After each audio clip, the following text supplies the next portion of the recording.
Capri Sun is great, tasty fun. When you punch open one, there's only one. Capri Sun is great, tasty fun. When you punch open one, lemonade, apple, orange, loose punch, new grape. It's Capri Sun. Capri Sun fruit drink in the take-along pouch. 10% fruit juice, nothing artificial. There's only one Capri Sun. It's great, tasty fun. When you punch open one, There's only one Capri Sun. Tonka Clutch Poppers are always revving to go. You're looking at Clutch Poppers from Tonka, each sold separately. There's the new 4x4 Power Wagon with powerful four-wheel drive, the Turbo Racer with racy chrome trim, and the Scrambler Cycle, scrambling to win. Tonka Clutch Poppers are always revving to go. Clutch Poppers, Turbo Racer, Scrambler Cycle, and new 4x4 Power Wagon, each sold separately from Tonka.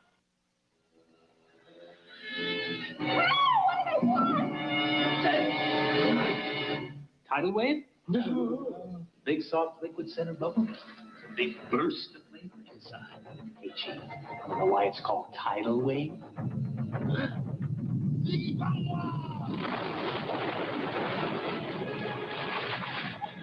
Flavor Mongo! Tidal wave bubblegum. It's a flash flood of flavor from the very first bite. Milk, it does. Milk does a body. Milk, it does a body good. Pass it on. What you mean? Keep you cool and keep you lean. Makes you big, makes you strong. Picks you up all day long. It does. It's all there. Good for teeth and bones and hair. Milk, it does a body good. Pass it on. Milk it does. Milk, it does a body good. Milk, it does a body good. Pass it on. Al McGuire on sports with hockey's Wayne Gretzky tomorrow. Why, it's apricot and hop salad. Oh, my. Have you come to share my new strawberry shortcake cereal? Indubitably. That's very nice. It's such a pretty strawberry pink, and its crispy strawberry paste is a very good part of this nutritious breakfast. Mmm. Right. It even smells like strawberries. Outstanding. New strawberry shortcake cereal. It's very delicious. I'm gonna tempt my tummy.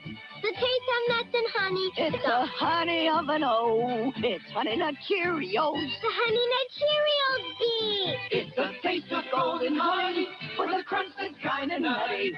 It's the honey of an O. It's Honey Nut Cheerios. Mmm. And it's the tasty part of this good, nutritious breakfast. Oh, it's the honey of an O. It's Honey Nut Cheerios. Presenting Ronald McDonald meets the Man in the Moon. Ah, together at McDonald's. Oh, Ronald. It's the man in the moon, you know. I've never had a McDonald's cheeseburger. I'll give him a cheeseburger, shake, and fries. But how? With my magic pogo stick. One McDonald's cheeseburger coming up, and one clown going down.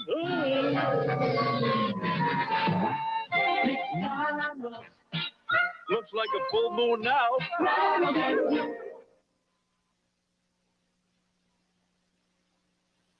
We now return to Smurf.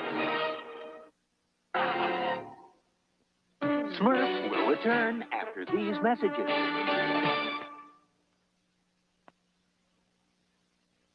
The magic returns, and so does the fun.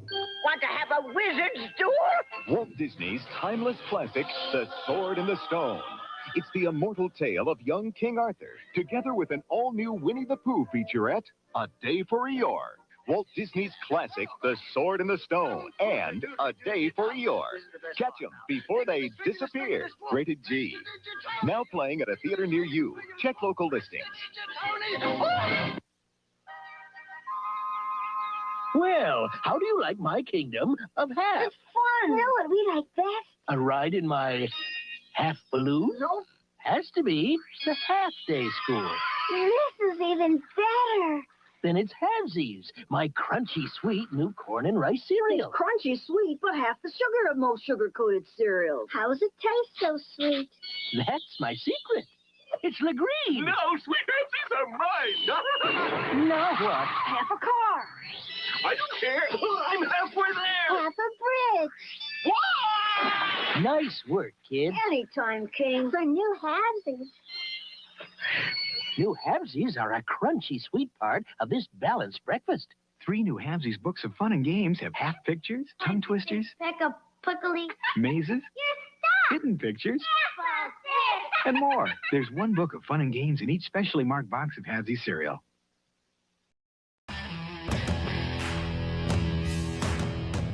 I'm not ready to go yet, okay? I'm not ready. You gotta wait. I got shit to do. I'm in the middle of something, all right? Just hold on.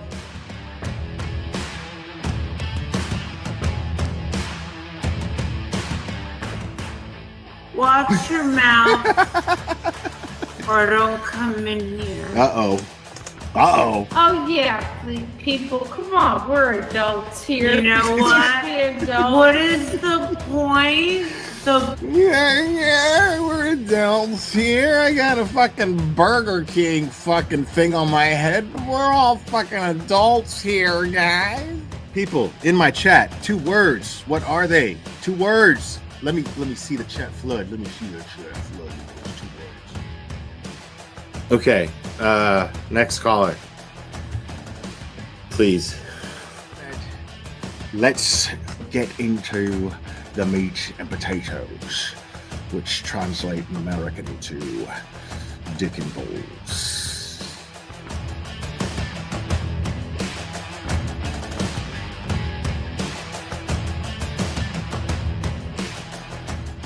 I got flip-flops. These are my flip-flops. Yeah, I really like my flip-flops because I can put them on. Because look, watch me put them on. I can put them on all by myself. Watch me put them on. Look, are you watching? Look, these are my flip-flops. Thanksgiving Day. I remember it clearly. It was Thanksgiving Day. I was inserting myself in somebody else's fucking business as a cash grab, and you know. This channel is harsh reality. Karen Yak se jodió la sucia vida. Amen. This is Jonathan Lee Richards. I have cheeseburgers. I'm gonna put cheese on them. I'm gonna make sure that I have my hamburgers because I'm a big boy now and I can make the hamburgers. My mom lets me use the stove now.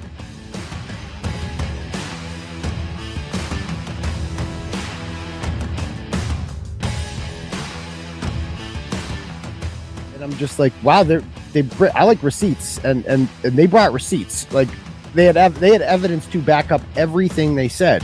And I'm like, okay, well, there's got to be another side to this, right? Like, this can't, no, this is too fantastic. Yeah, because you're not going to just jump to the conclusion that there's a conspiracy amongst cops to cover up a murder. You know what I mean? Yeah, I mean, cops and just, like, soccer moms and shit. Like, that's what made it even crazier. Like, yeah, get it, Betty. Yeah, did you have a close relationship with your mom? Get it, Betty. Oh, of course, I still do. Yeah. My older sister was kind of sad. She was more of the prissy girl that likes going. That is the best shit fucking shopping for dresses with mommy. I was the tomboy that liked playing with the people. Shout out to Cherry for just being easily the most faithful and loyal supporter that I've ever had. That someone could have that tenacity with loyalty. And I'm really blessed to have someone like Cherry be part of this channel and in my life. So it means a lot. And yes, I named him after Mr. T and Rocky. Say, woman. Say, woman. Say, woman. Since your old man ain't got no heart, why don't you come down to my apartment tonight and I'll show you a real man. Oh my God, I'm so in love with this little dude. Yeah, I'm gonna go ahead and wrap this one up. I love you guys very, very, very, very much. And we will do this again very soon, my friends. Oh, say bye. Say bye. Oh, I love you too. Give me a kiss. Oh, I love you. Bye, guys.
people. Oh my goodness. It's a late one, y'all. Oh my goodness. Jamie, welcome to Logic. Thank you for joining. Fantastic. Guys, man, I'm really glad to hang out with you guys tonight. Seriously, man. I'm sorry, Carrie. The thing is honestly, like, I was kind of itching to like hang out with you guys tonight, man, and I didn't have anything to talk about. and I even debated like just bullshit, just maybe go over like police cam body footage or body cam police footage or whatever, and sorry, I just saw a comment that made me laugh. And then I was like, you know what? And then I saw like a post on Twitter that TurtleBoy was on Court TV, and I was like, what? Okay, well, that'll give me something to talk about, and I'll react to it. OB Fitz, remember for 3 months I finally got a live. No replay gang for me. Right on. Yeah. So and also, man, sometimes I do these. I used to do these late night lives a lot, man, and so it's pretty cool to have a reason to do another late night one, man. So it's great. Oh my goodness. Wow. Jamie gifted 10 memberships, man. That is crazy. Hold on. Let me read these off before Cuck Church gets to singing and dancing. Jay Brimmel was gifted a membership. Michelle Bowling, Tammy Holcomb. I'm so glad Tammy Holcomb got a membership. Tammy Holcomb's awesome. She's like 99% of the time the first one to leave a comment and say something nice when the stream's over, and it's really nice. So that doesn't go unnoticed, Tammy. Thank you so much. Dana got a membership. I love that. It's good to see you, buddy. And Cherry was gifted a membership. Oh my goodness, Cherry got a membership. Oh my goodness, people.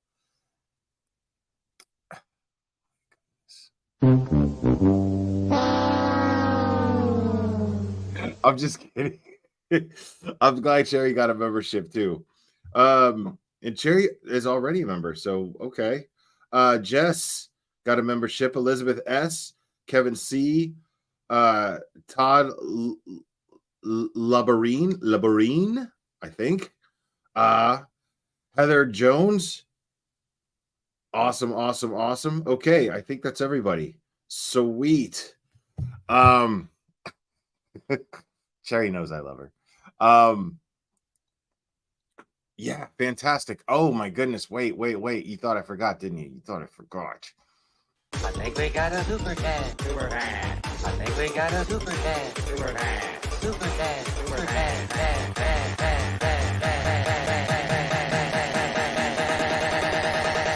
I think we got a super dad. I think we got a super dad. Yeah, upstate New York. Fucking great intro. Thank you so much. I appreciate that. Thank you. What is the song saying? I think we got a super chat. So y'all are making me laugh. So Grant got fired from his volunteer job. On what grounds? I wonder what grounds he got fired on.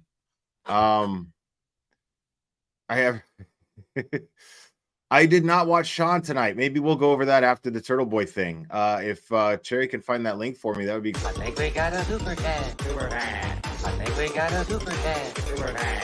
Super dad. Super dad.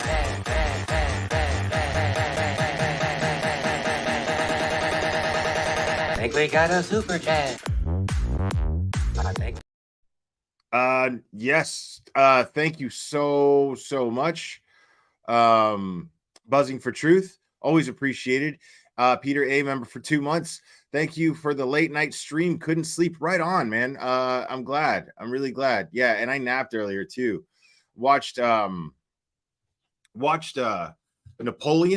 because it finally dropped, like, not for free, because if you got to pay for Apple TV, but it dropped on Apple TV, and I watched it. And when I first saw the trailer for it, I was like, boo, that's gonna suck. And then it got nominated for some Oscars, and I don't invest much in the Oscars these days, or any of the awards really. But I watched it finally, because like it's I either gotta wait for it or I gotta pay $20 to rent it. $20 to rent it. No, that's not gonna happen. So finally got to watch it.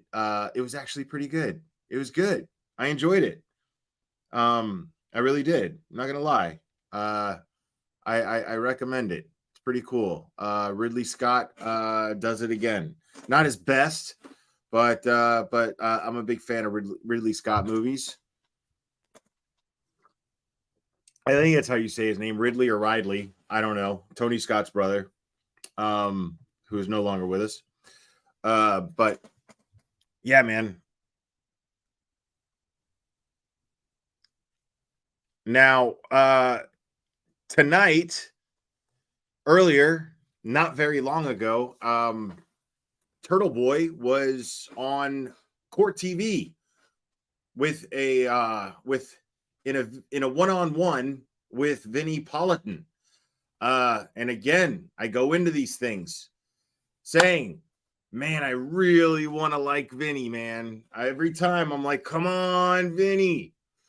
You know? So now again, I haven't watched this yet. So I'm gonna go ahead and we're gonna watch it together. And yes, I'm going to check out we'll check out Sean's live stream that he did afterwards. Just, you know, for the sake of still being here while I have coffee once this is over. So yeah, man, let's do that. But first, let's get into this this TurtleBoy on CourtTV thing, man. I'm really excited about it. All right, let's see what we got here. There he is. There's Vinny. Okay.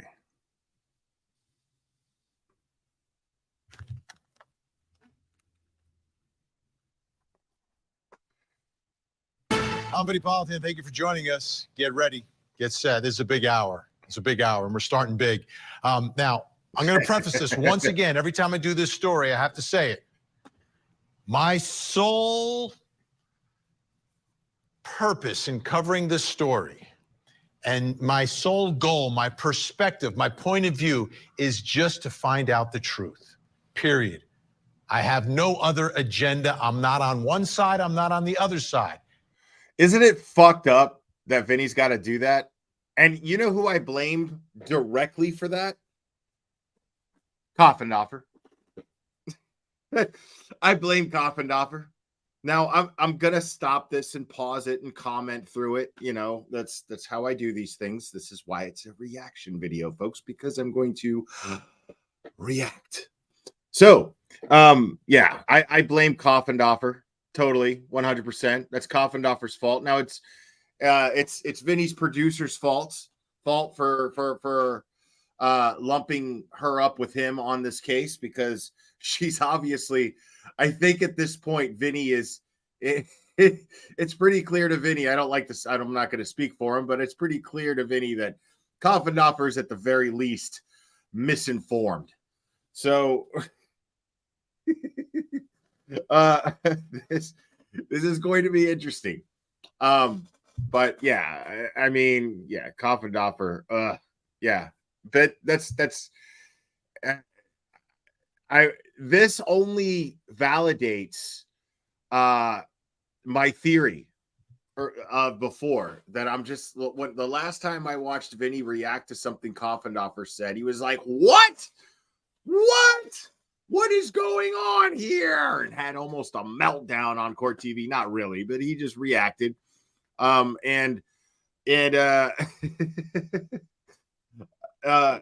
I remember I was like, I think Vinny is coming around here, and I don't think that he's like as he's saying, I'm not trying to imply that he's taking a side, he's leaving one side, coming to another. I don't think he was ever on a side.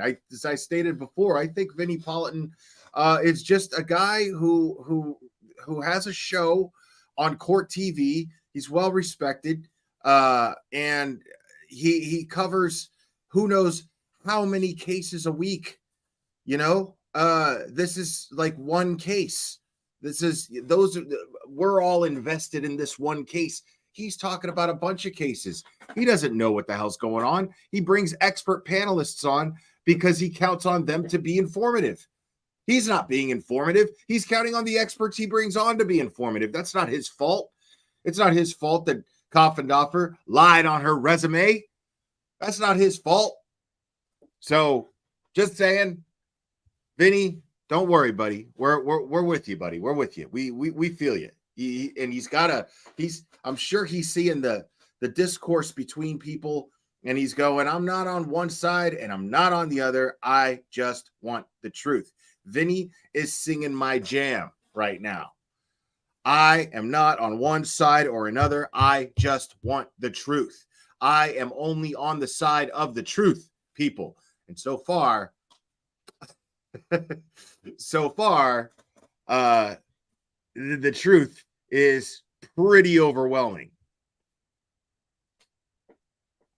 Speaking of which, what's up, TurtleBoy? Hey, at any time, if you want to jump up here after, just message me and I'll shoot you a link.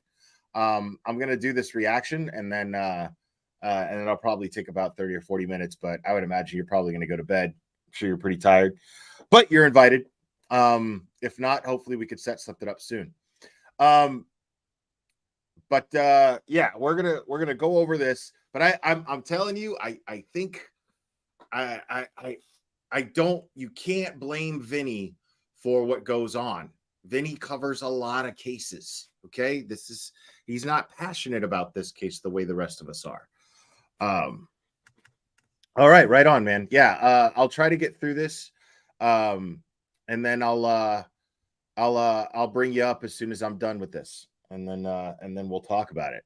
I'm sure you're probably pretty in a pretty good mood because the word on the street is that this went well. So let's see what happens. I'm on the side of truth, whatever it is. And hopefully at some point we will find out and a jury will tell us what the truth is. So I'm talking about the case of Karen Read. Karen Read.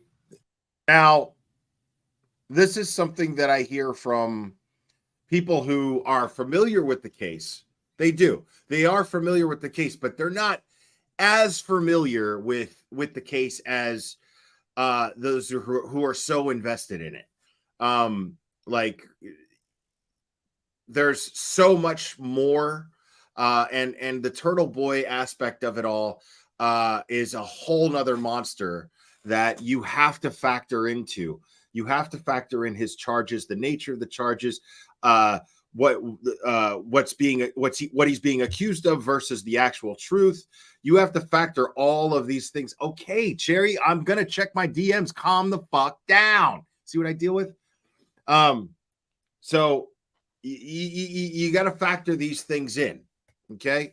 And so these people will say, well, they're expecting a trial, and they'll say, well, it's going to trial, and when it comes to trial, that's when we'll know the truth. And that's a perfectly reasonable way of looking at it. That is actually exactly how I would be looking at any other case. Literally any other case. I'll be like, we'll see when it goes to trial.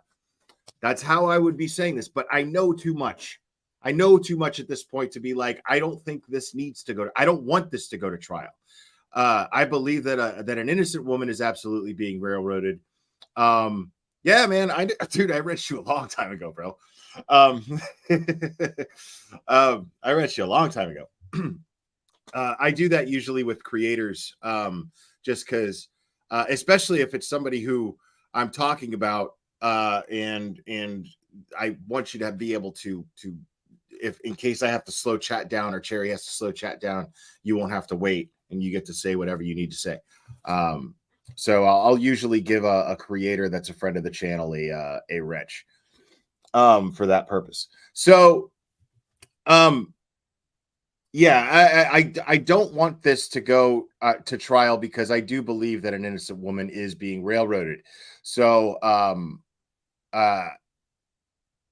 okay, thank you so much, Cherry. Yeah, I got it. I didn't need that right now. I don't know what the whole fuss was about, Cherry. Okay, I'm gonna go over that later. But thank you.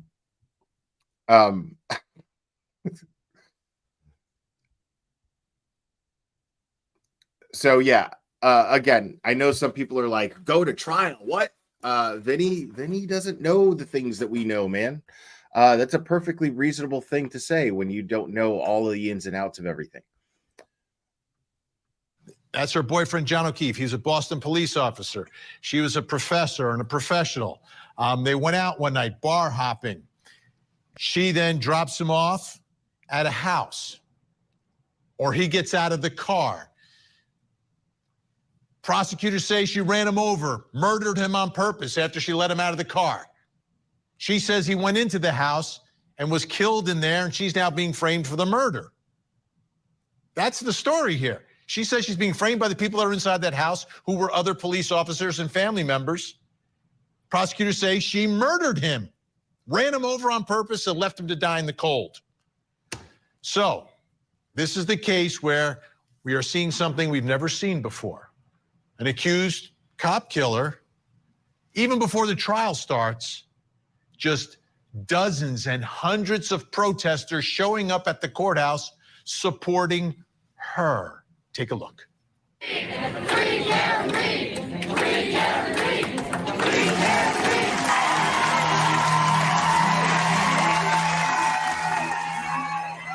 not putting up with that. We're right here today, Jim McDermott, and we're not going to be quiet. We got it.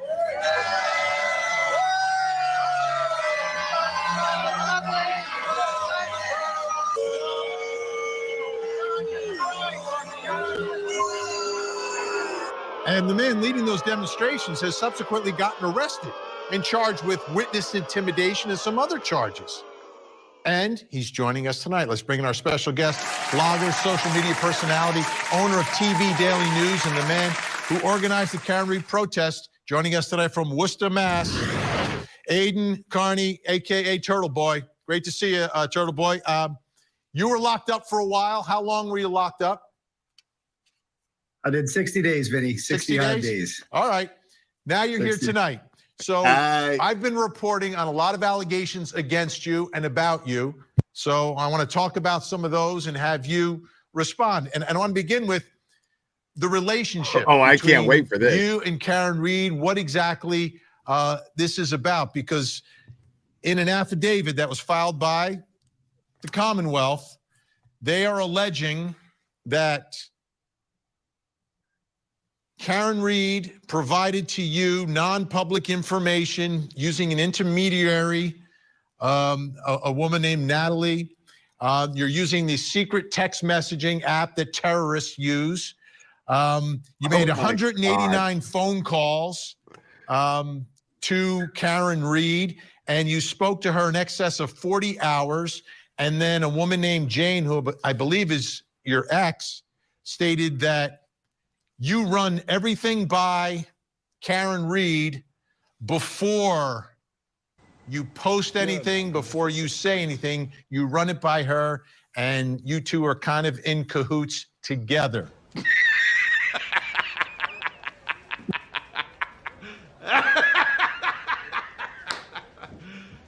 You serious? Well, first of all, I laughed out loud when you said that Signal is a terrorist app. It's one of the most commonly used encrypted apps for a reason, because people don't want big brother government coming into their homes with guns, taking their devices and reading all their text messages. That's why people use Signal.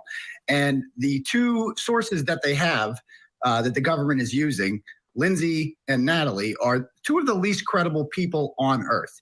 And God forbid, Vinny, that a reporter, an award-winning journalist, speak to the subject of his reporting on the phone. Karen Reed, yes, guilty as charged. I, as a journalist, interviewed several times and spoke with the subject of my reporting. She asked to remain anonymous, and I honored her anonymity because that's what I do as a journalist. If she gave me information on the record, I reported it.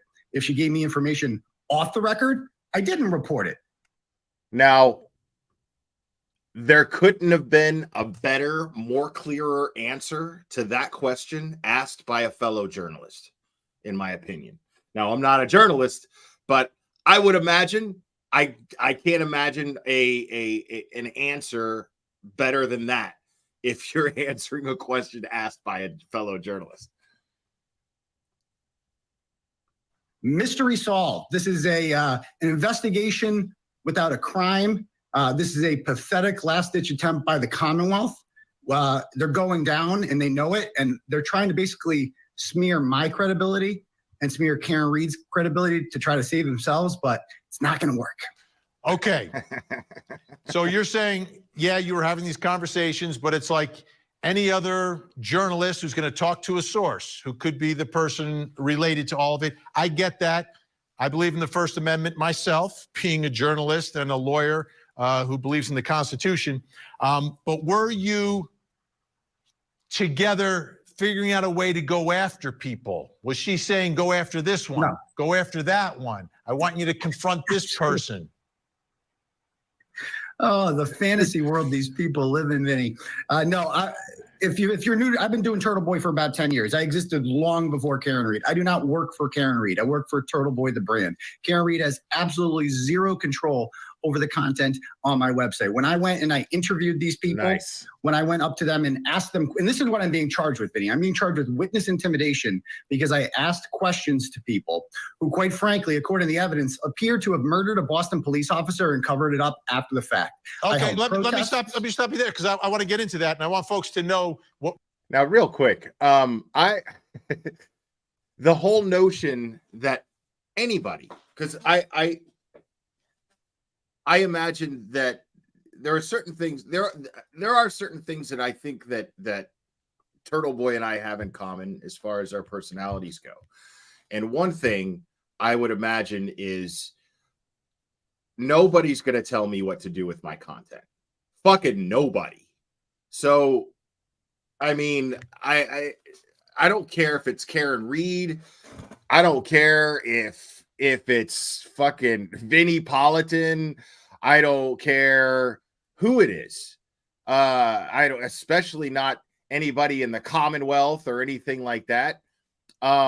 Nobody is ever gonna tell me what to do with my content. So the way that I look at this channel and what I do is, one of the things that I love about it is it's mine. It's mine, and I have full control over anything that I say and anything that I do, which makes me fully accountable for anything that I say and anything that I do. And I like it that way. I love it that way. So I don't see anything. There's nothing about TurtleBoy's personality that indicates to me that even if Karen Reed or, I mean, like the voice of fucking God, like just came down and was just like,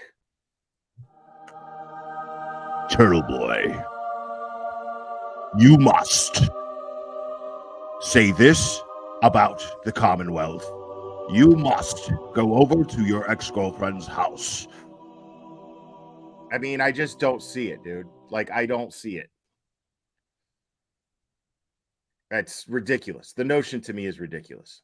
What we're talking about, for those that don't know the story here, you've been charged with 8 counts of intimidation of a witness, 5 counts of picketing a witness, 3 counts, 9 counts, 3 counts of conspiracy to intimidate a witness.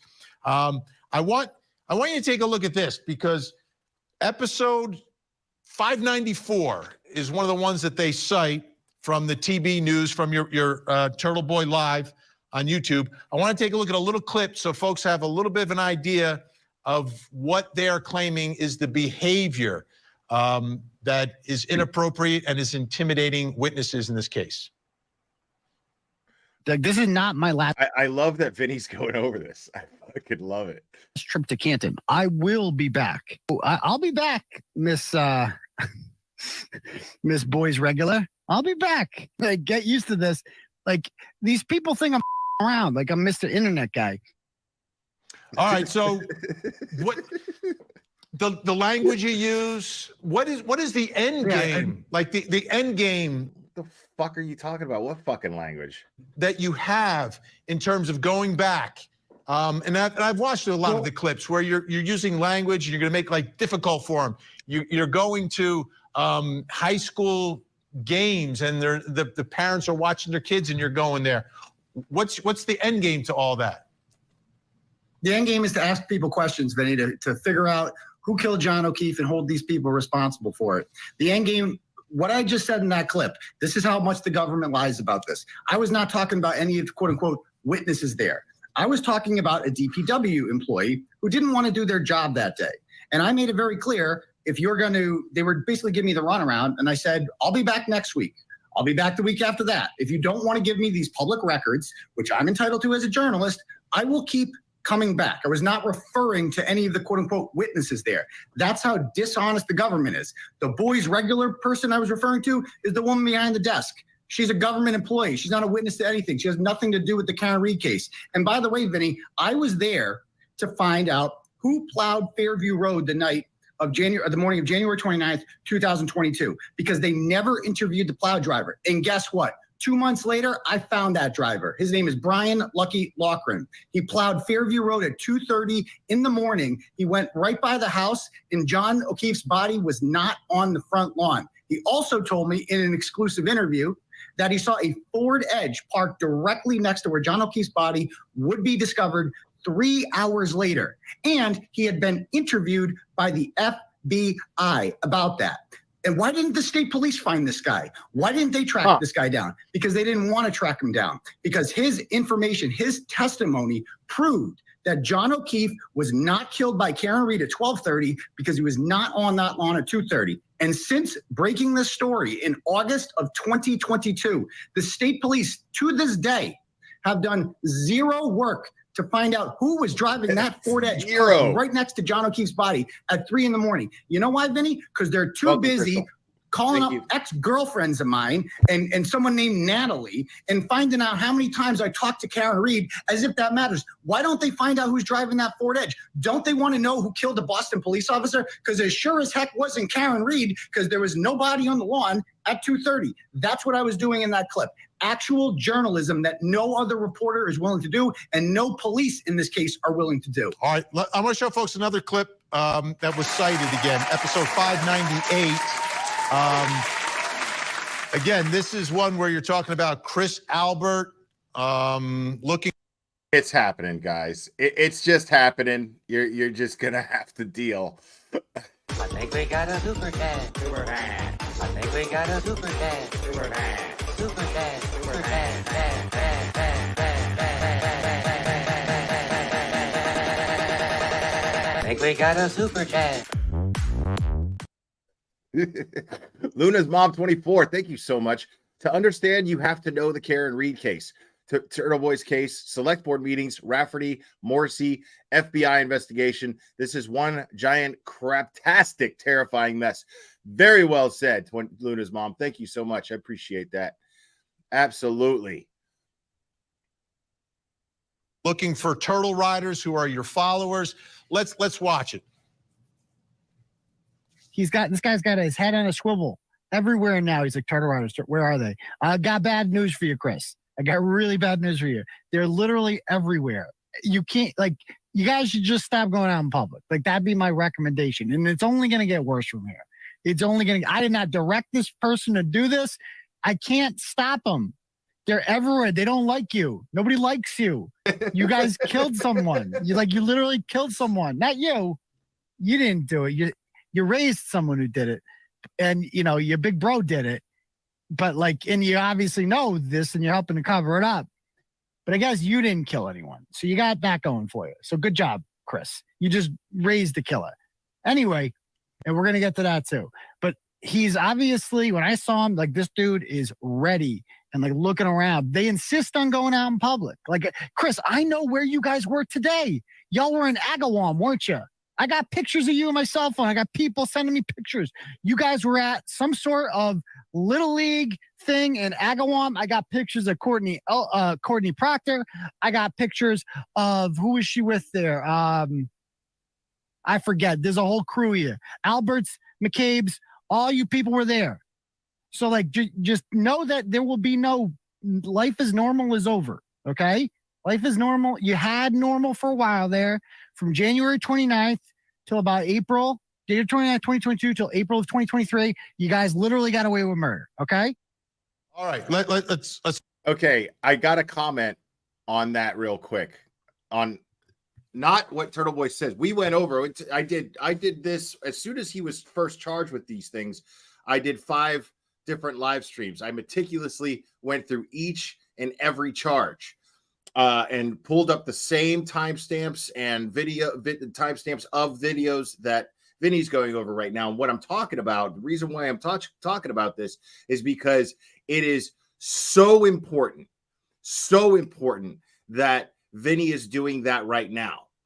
This changes so much.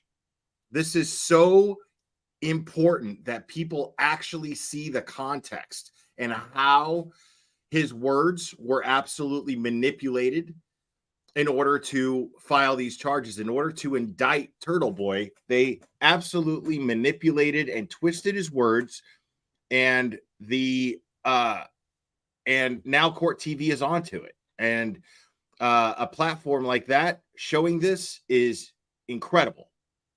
And I've got to take my hats off to Vinny and CourtTV for this. Let's talk about this now. Life's not going to be normal for you. People are taking pictures. Yeah. You know you've got all these followers. Are you concerned that they're being doxxed? Wait. Let me finish the question. Are you concerned that it can become a dangerous situation and someone would be intimidated from coming forward and saying, listen, I got to get out of here. I don't want any part of this anymore? Because that's what they're alleging here. No, is that you're intimidating these folks to the point that they will no longer be able to be witnesses. And the concern is that the Commonwealth will not be. How do you intimidate? What type of person is intimidated by the truth? What type of person feels intimidated when they're compelled to tell the truth? Just something to think about.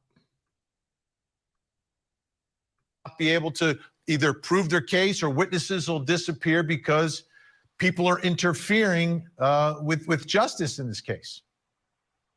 Where was the elite? There was nothing illegal about what I just said there. I made a comment that you guys are famous. This story has blown up. When you go out, a precursor to what happened there, Chris Albert had gone out to a bar. Chris Albert is the brother of Brian Albert, whose house John O'Keefe's body was found on and was never searched by police, by the way, and he never came outside despite being a Boston police officer.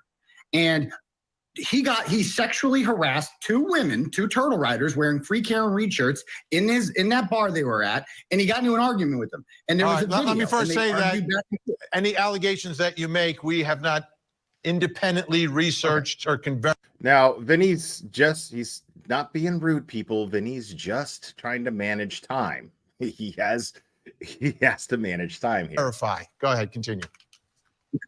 Well, they got in an argument, and there was a video of it, and I played the video, and I was simply making commentary on that video.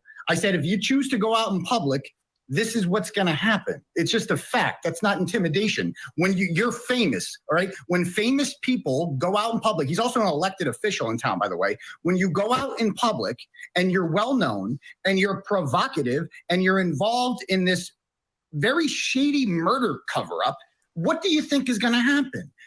People are going to call you out about it. People are going to, and if you engage with them, and if that were me, like Brian Albert doesn't go out in public. He's like, I would do what Brian Albert does. I would stay home. Let me ask you about that. Now that you've been charged, I mean, it doesn't seem like you're holding back now. Are you still going to show up at the courthouse? Are you still going to be in the courtroom? Are you permitted to as a condition of your release? Of course I am. Except now they're bringing around an individual who has a restraining order due to one of the witnesses has a restraining order. So they're bringing her to court with them in order to evict me from the courtroom. That happened at the last hearing. I leave like 5 seconds after this because they bring in one of the quote unquote victims. And basically I have to leave the courtroom, even though I've been reporting on the story from day one. And that's fine. But of course, I'm going to continue to report on this story. If I have to do it remotely, I'll do it remotely. You're not going to shut me up. You're not going to silence me. And we're going to keep going with this. And at the end of the day, the facts are on our side. The FBI let me ask you about the facts. This is the one question. And every time there's a conspiracy allegation. We have other cases where people are saying that someone else is responsible and there's some level of conspiracy. When do you believe this? Now, real quick, I mean, the thing is like there's an issue with the word conspiracy, you know? I think that what happens is people just naturally have a dismissive reaction when they hear the word conspiracy. It's like it's a keyword that just makes people go, you know what? And then they shut down, because as soon as they hear the word conspiracy, they lump it up with, you know, whether or not we actually landed on the moon, Bigfoot, aliens, that kind of bullshit. When again, a conspiracy is just two or more people colluding together in order to cover up or engage in something nefarious. That's all it is. That's all conspiracy means. So clearly, whether you believe that Karen Read is innocent or guilty, you have to acknowledge the fact, and I mean the fact, that there's absolutely a conspiracy. The word conspiracy applies to at least cover up and try to make nice as far as how this investigation was conducted. So whether you believe Karen Read is innocent or guilty doesn't matter. The fact of the matter is now it's a question of we're in too deep, and we've already said this and we've already done this. So now we've got to save face. So there's at the very least, a conspiracy to save face, a conspiracy to save the face of the Norfolk County DA's office and the Massachusetts State Police. 100%, without a doubt. This alleged conspiracy was hatched, right? At one point, do they decide, is a decision made that we are going to frame Karen Read for what we did? And who's there? 12:30 a.m. on.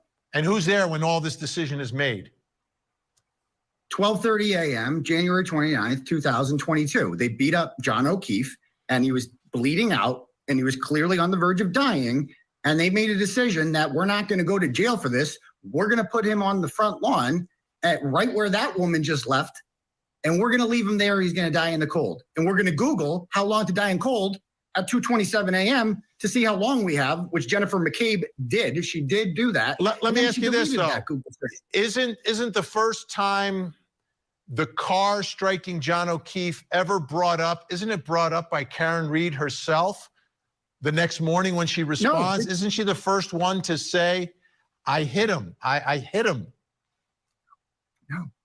According to Jennifer McCabe, it is. According to the woman who Googled how long to die in cold at 2:27, it is. Okay. Right, exactly. You got to use your eyes, Vinny.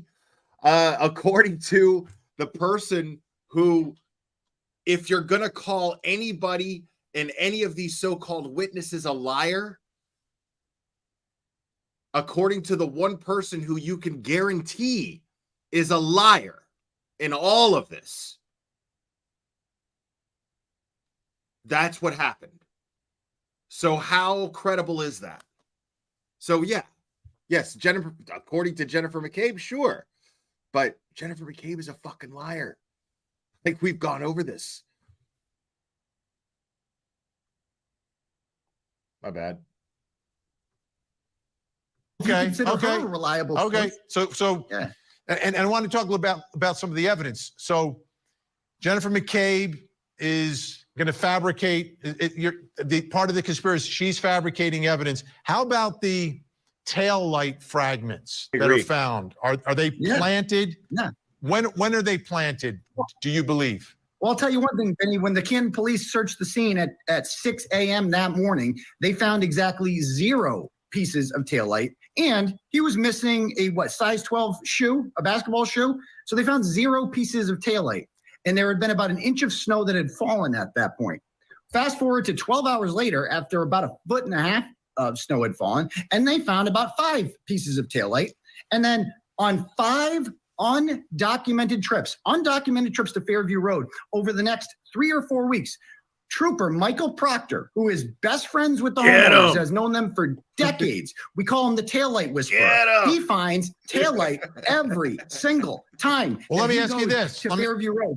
So where are they getting the taillight from? From her car. From her car that they took. From the seized car. So Yeah.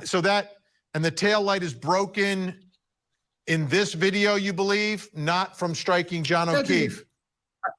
Oh, it's cracked there clearly, and when you see when it pulls out, it's barely cracked. It's definitely cracked. It's like a bulb out, and then later on in Dighton, you see it. It's still, it's clearly cracked, but it's still pretty intact. Well, Vinny, they want 35 pieces of taillight are missing from this thing when it pulls out. Look at it when it pulls out. 35 pieces of taillight came from that. Are you kidding me? How dumb do they think we are? And why didn't the Canton police find any of that taillight? They say they didn't find any on the driveway here. Because it's barely broken, Vinny. So you're saying it's broken after I'm just trying to understand how this is going to be argued in court. So it's broken after the fact. Yes. Okay. Right. Okay. See, the thing is, the problem,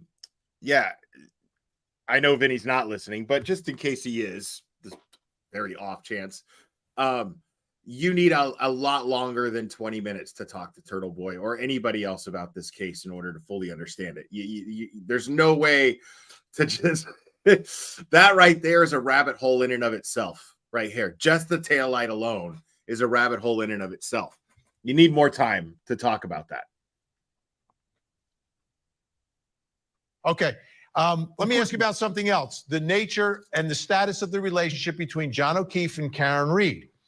We've also learned now about, was it Brian Higgins, who Karen Reed apparently shared a kiss with? Here we go.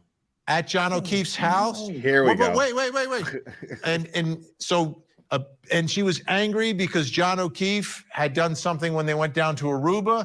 What was the nature? Weren't there problems in their relationship?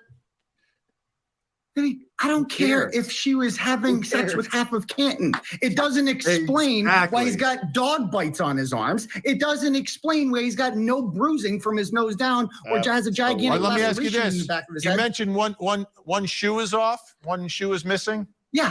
Poor Vinny has so many questions. And real quick, I've got to point out, everyone keeps coming back to this Higgins guy, right? As I've stated many times, and every time his name comes up, I'm going to say the same fucking thing.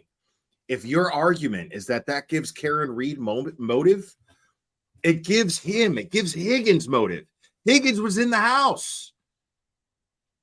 So it gives him more motive than it gives Karen Reed. What, Karen Reed's going to kiss Higgins and then run John O'Keefe over with her car, run him over with her car because she kissed? That makes no sense. Because she kissed Higgins? That makes no sense. But it sure as shit makes sense that John O'Keefe went into that house.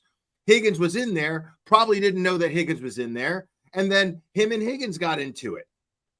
That makes more sense. Now, I'm not saying that that's what I believe happened. That's not even a theory that I have. I'm saying if you're going to sit here and keep blasting that stupid fucking theory that there's motive because there's motive for Karen Reed to kill John O'Keefe because she shared a kiss or sexted or whatever the fuck with this Higgins guy. Well, I mean, it makes more sense. There's more motive that Higgins did it. So here you are throwing Higgins under the bus and you don't even fucking know it. That's what blows my mind. I mean, he was the, wait. Okay, so so she already knew, he already knew Higgins was going to be in the house. Regardless, even still, let's say he's in the house and then somebody makes a comment. That's how quick it is. That's how quick a fight fucking breaks out. Somebody makes a comment and then somebody goes, what do you mean? Well, I'm just saying blah, blah, blah, blah, blah. No. No. You're a big boy. What the fuck did you just say?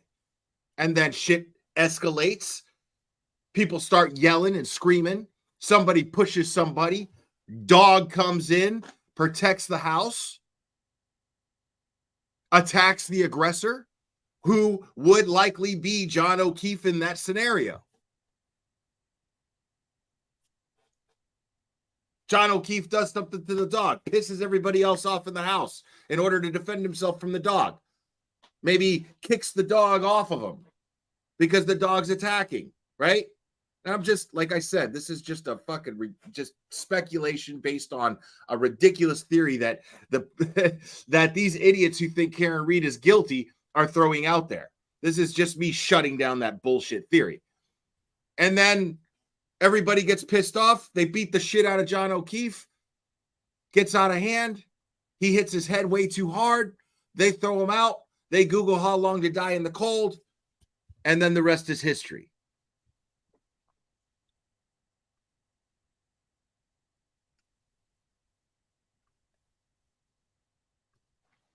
Well, people get in the Alec Murdaugh trial, we got to learn about another case in South Carolina, Stephen Smith, and we talked to a lot of folks who talked about pedestrians getting hit by cars, and it was common that shoes would come off in those cases. Does that concern you at all? Right. Where was the shoe? I don't know. The Canton police searched it. They took his body out of there, and he's wearing one shoe. Hold on. The other one's Where's gone. the other shoe? I got to see. Okay. I got to see Vinny being again hit real by quick. cars, and it was common that shoes would Watch Vinny when TurtleBoy goes, where's the shoe? Watch Vinny. come off in those cases. Does that concern you at all? Where was the shoe? I don't know. The Canton police searched it. They took his body out of there, and he's wearing I one don't shoe. know. The other one's Where's gone. the other shoe? Okay. I would look at, personally, if I was murder police, I would go in the house where the body was found, but that house was never But they searched. didn't. They never went you in. got a dead body on your lawn, the cops coming in your house. Okay. Yeah. You got a dead cop in your lawn. We've gotten Cops are through coming in that. your house. We've gotten through all of this. At this point, right? The last time we spoke, I sort of told you, like, maybe pull back from the confrontations a little bit. Are there any regrets in what you've done? At any point, do you feel like maybe you took it just a little too far? You got wrapped up in the case? I feel like TurtleBoy right there is like thinking about how he's going to say fuck no without saying fuck. Are there any regrets? TurtleBoy looks over to the side like TurtleBoy goes like this. He goes.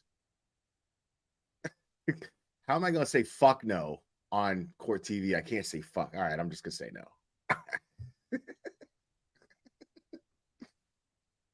Emotions took over a little bit, and maybe emotions a little bit. Are there any regrets in what you've done? At any point, do you feel like maybe you took it just a little too far? You got wrapped up in the case, the emotions took over a little bit, and maybe you said some things or confronted people, maybe not from your perspective breaking the law, but maybe not doing the right thing? My biggest regret is I wish I had better taste in women, Vinny. I mean, that's ultimately, that's why that was the 60 days. That's what that was for in jail. But quite frankly, no, I would do this over again in a heartbeat because this is all protected speech. The First Amendment is on trial here in Massachusetts, the birthplace of democracy, where the First Amendment was created. It is on, we have a statute here that says it's illegal to cause emotional harm to witnesses, not physical harm, the threat of physical harm, emotional harm. Vinny, I cause emotional harm every day for a living. So does anyone with strong opinions. Emotional harm is a subjective thing. Anybody who makes somebody else sad has caused them emotional harm. In the Commonwealth of Massachusetts, if you are a witness in a case, you are not allowed to have your feelings hurt according to the statute. Some of the things, I didn't threaten any of those. Yep. Those clips you played, where was the threats? Where were the threats? It was just me saying, personally, if I were you, I wouldn't go out in public because I don't feel like getting in arguments with people All right, Aiden, TurtleBoy. I'm gonna call you TurtleBoy. We're out of time for tonight. Appreciate you coming on. I know you spent 60 days on the inside. Now you're back on the outside. We're going to continue to follow everything in your case, but obviously when this Karen Reed trial happens, we'll be covering it as well. And I just want to explain to everyone, because every time you invite TurtleBoy onto the show, you know, it's a big deal. Like, there's a lot of controversy, whether it's social media, walking around, people talking to you. Anyone who's accused of a crime connected to a big case that we cover, we will invite on. Very few of them, if any, come on, but you did. So I appreciate you coming on tonight and answering questions about allegations, because we've been talking about you while you've been locked up. So wanted to give you an opportunity to give your side of the story. Let me explain that real quick, Vinny. They don't want to incriminate themselves. Okay? They don't want to incriminate themselves. That's why they don't come on your show. They don't want to incriminate themselves because 90% of the time they're actually guilty. And 99% of the time they have a lawyer telling them, don't do that. Don't go on a fucking TV show. Don't go on a YouTube channel. Don't do nothing. Shut the fuck up. Right? They've always got a lawyer yelling at them. Well, I'm thinking about going on this TV show. I don't know what I'm going to do. And then their lawyer's just like, you need to shut the fuck up. Every time. So, TurtleBoy has an attorney that's like, dude, fucking speak your mind. This is about the First Amendment. Get out there and fucking say whatever you got to say. That is not an indication of guilt, people. That is not an indication of guilt in the slightest bit. So I find that fascinating.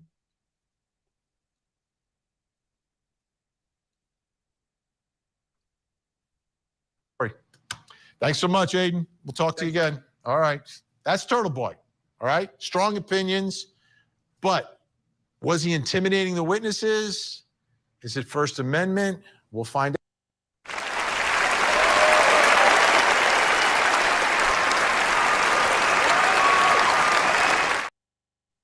Yeah, that was fantastic. Give me 1 second here. Let me see something, folks. Okay. Let me do this real quick.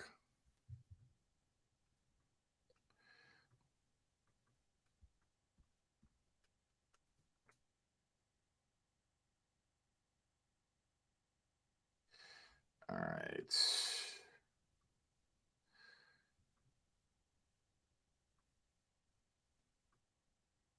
All right, so I don't know if he's still listening or not, but I sent TurtleBoy the link to the StreamYard, so if he wants to join, he's more than welcome. But yeah, fantastic interview. Very, very different vibe. Very different vibe happening there, which I love. The vibe there was, let's get to the truth. No agenda whatsoever. And in Vinny's defense, I don't think that Vinny has ever actually had an agenda in this case. I think he just brought on people who claim to be experts and unknowingly brought people on who are most likely talking to people who TurtleBoy is accusing, and for good reason, very good reason, accusing of being part of a conspiracy to cover up a murder or move forward with a trial that shouldn't even fucking be happening. So yeah, to me, that's just that's just insane. Well, I know CourtTV brought them on, but see, that's my thing is you can't expect Vinnie Politan to do the due diligent research of digging into this case the way that we all have. Who the fuck has time for that? If you're a host of a true crime show where that he's hosting an hour-long show and he only spent 20 minutes on TurtleBoy and moved on to the next case. So he's not going to do a deep dive into these things. Like I said, he's going to bring on people who claim to be experts. It's not Vinnie Politan's fault or Court TV's fault that Jennifer Koffendorfer duped them. It's not their fault. So, I mean, you know, it's quick. It's easy for us to just be like, oh my God, fuck Court TV. But I mean, let's get real. I think we got a super cat. Super cat. I think we got a super cat. Super cat. Super cat. Super cat.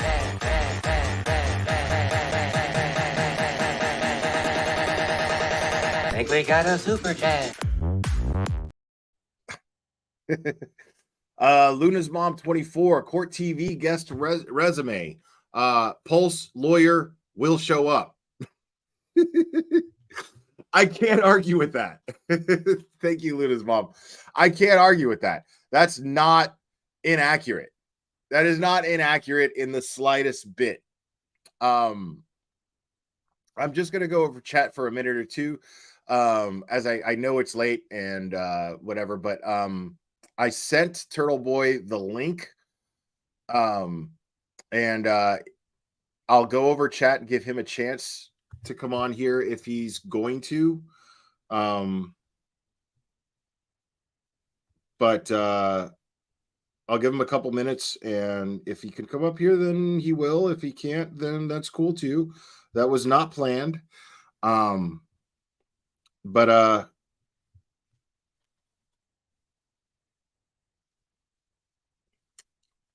in the meantime, like I said, I'll just go over chat, give it a couple minutes, and then if he doesn't come up here, then we'll just go over Sean McDonough's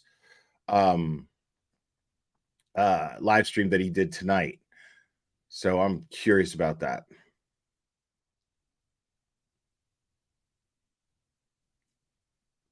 Yeah, this is, I know chat is Cherry's domain. She doesn't like when I interfere.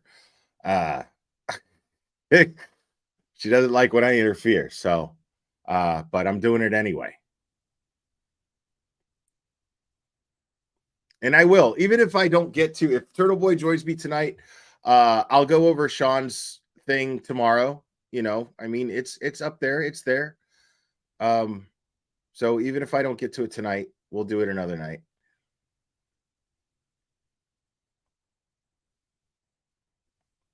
Oh man. Yeah. When Cherry goes full limey, yeah, she's been drinking. Cherry's in full limey mode now. Jog on, ya muppet.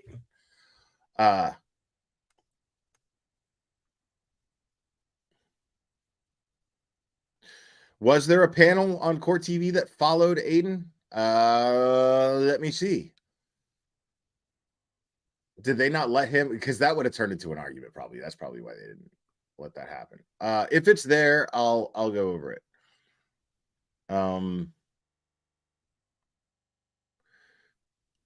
Russ director, paramedic, Karen retrial, exclusive interview with blogger TurtleBoy. Oh, wait, folks, people.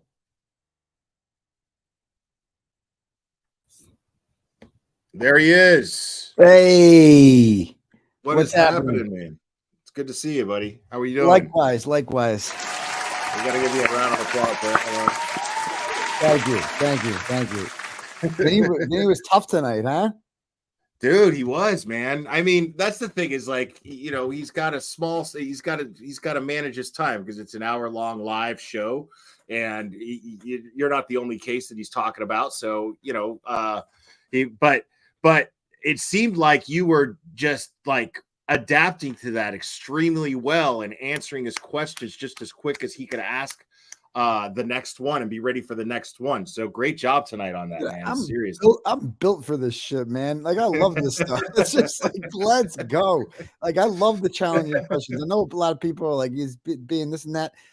Good. Like, you know what I mean? When you play in the major leagues, you got to hit 98-mile-an-hour fastballs. That's just how it works. You know, you got to be ready for the changeup, for the curveball. You know, that's why you get paid the big bucks, because you got to be able to handle this shit on the fly. You got to have the perfect answer, and you got to take every question and use it as a way to incorporate How Long to Die in Cold or Lucky Lochran, because you're on national TV and you got to get all the facts out there. Like, get it out there. Use every question as a chance to get the information out there. That's what I did.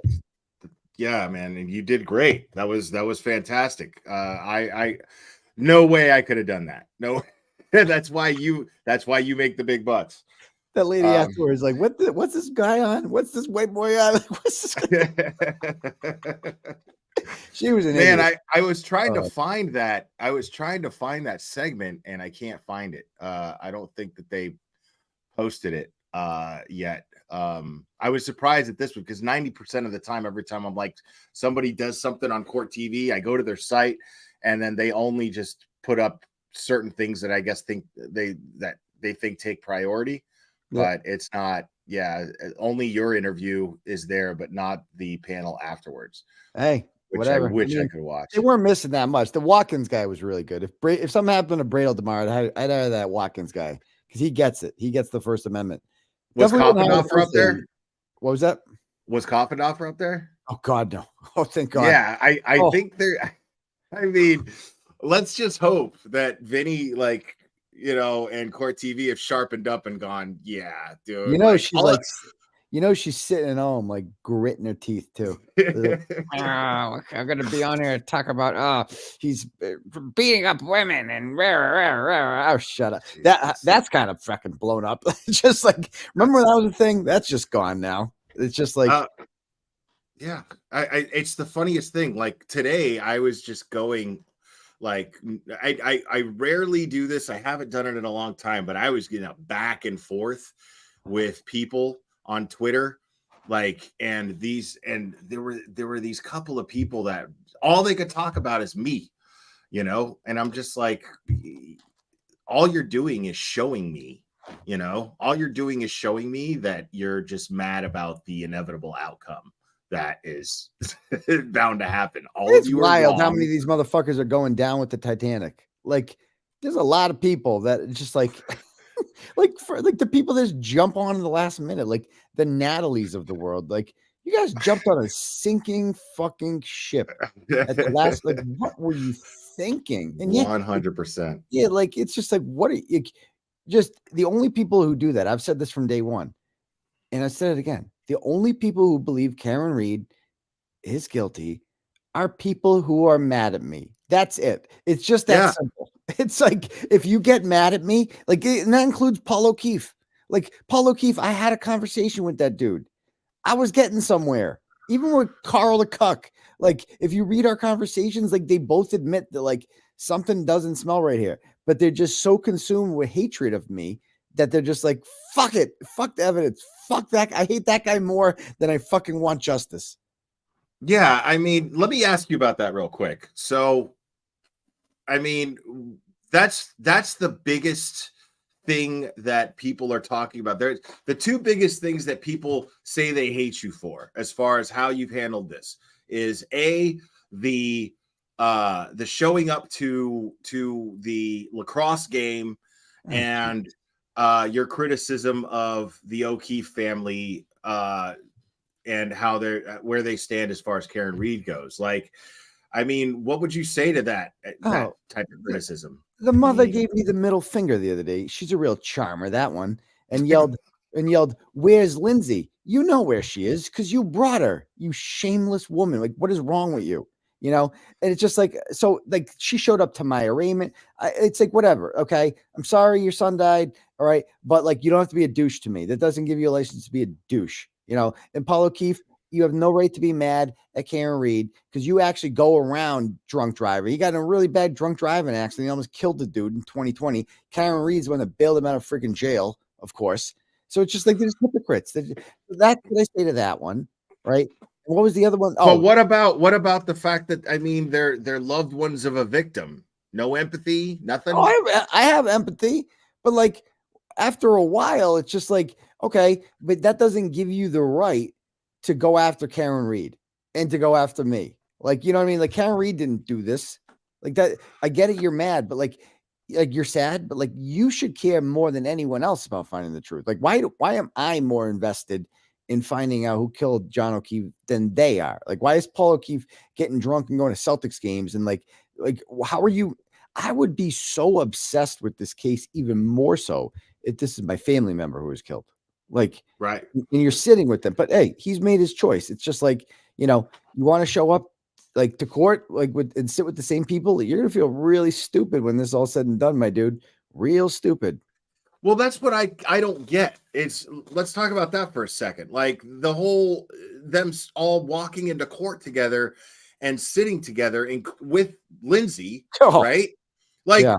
why? I mean, have they bothered to even look at the evidence as far as Lindsay's accusations against you? Have they bothered to do any? Because she's a I human mean, shield to them. She's used like that's all she'll ever be is just useful to people. Like for one thing, like she was useful to me for one thing, and she's useful to them for one thing. She's like literally TurtleBoy kryptonite.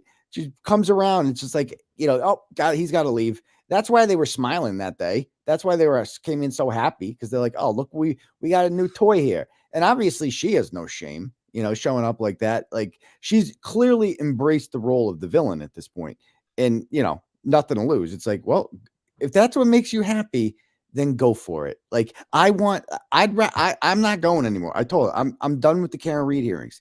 If this individual wants to show up and do that, she can have at it. You want to degrade yourself by sitting with fucking cop killers to what? You think that's going to make me mad? I don't give a fuck. I don't want anything to do with this. You know what I mean? I mean, that's what kills me is like, what does that say about the McCabe's and the Alberts, and what does that say about them? If you know these people they have to know the details about Lindsay that I've recently been privy to. Oh yeah, and they have to know this stuff. And I can't share this stuff yet, but you better believe once I get the okay to do it, I will. But the fetal alcohol baby. Yeah, all that shit. Yeah. I'm gonna drop that fetal alcohol baby off at your house and party the night away. Oh, that's as soon as I get the okay, I'm gonna go over all that shit. Yeah, she's a real charmer. But I think the greatest thing that could possibly happen is she starts dating like Chris Albert or something like that. Like that would make me. You have no idea how happy because there's only one way that ends. Like that would be the ultimate karma. She ends up fake pregnant. That's what. That's what's gonna happen. Oh my God, I'm not gonna do the super chat song right now, but let me read this. People keep thinking Vinny is anti-Karen Reed. Need to understand that his job is to be completely down the middle and get the facts. There's a reason why he refers to this case as the same place as Rockfo and Vanzetti. I don't know that last reference there, but I agree with you. I agree with every other part. Yeah. He always okay. Thank you, William. Like the Sacco and Vanzetti is a famous murder case. These two Italians back in 1927 were executed out of that courthouse, and it's really controversial. Like they might have done it, they might not have done it, but there's a lot of anti-Italian sentiment during the time, and it took place. And Vinny mentions it every fucking time you talk about the Karen Reed case. Like he didn't mention it today. I was surprised. Wow. So yeah, I that's my whole thing is like how do people not see something wrong with the McCabe's knowing that this Lindsay person, well, I guess they don't we don't have everybody sees something wrong with that. Everybody knows. I mean, the best part about her doing that stunt is like now I don't have to say shit about her. Like everybody knows what she is. Like her showing up for that completely cleared if anybody had any doubt about what I was dealing with or who I was dealing with, or that I might have done something to her, that was all cleared up when she strolled into that court with a murderer like Jennifer McCabe for the sole purpose of evicting me from there, and then made up a lie about her car getting fucking scratched and me yelling shit at her. Like everybody knows now. Everybody knows it's all bullshit. Right, because the thing is the way that I'm looking at this. Let's just look at this for what it is. If she's showing up there and has some sort of relationship with the McCabe's, or at least now, right? It either means that she always has, which would indicate a motive to railroad you with the charges, with the restraining order and everything like that, or which I think you know what I'm alluding to is now.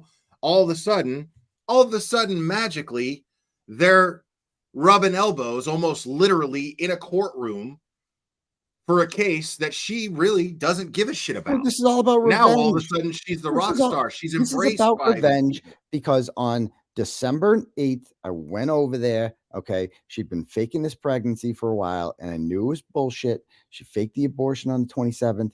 And then on the 8th, she said she was going to take the pill, and then she needed me to come over and comfort her. And I fucking stayed there. And then she forgot to take the pill. And then she wanted me to come back that night. And I'm like, I'm done with this game. I know this isn't real. She wanted me to cancel the live show on December 9th. Go rewatch the live show from December 9th, guys, if you want to.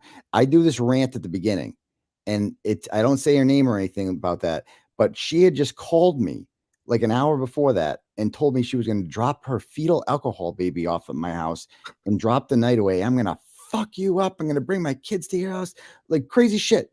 And like, because I had told her during the day, I'm not canceling the live show. And she could not stand that. And so I just ignored her, and I ignored her for 2 days. And then by December 11th, she was fully in bed with Krusty Panties and Jennifer McCabe. And she had a meeting with Tully and Mello on the 14th. Like, this was just revenge. She ran to all these people to be like, oh yeah, motherfucker, look what I can do. Like, that's all that was. Yeah. Magic. All of a sudden they're buddies. Yeah. I love it. It wasn't like a long-term play or anything like that. It's just classic old school. And I'm done talking about her. It's just like there's nothing, like, everybody knows who she is. It's it. Like, and that's it. I'm not even writing about her. It's done. Everybody knows. No, I hear you. I hear you. Now the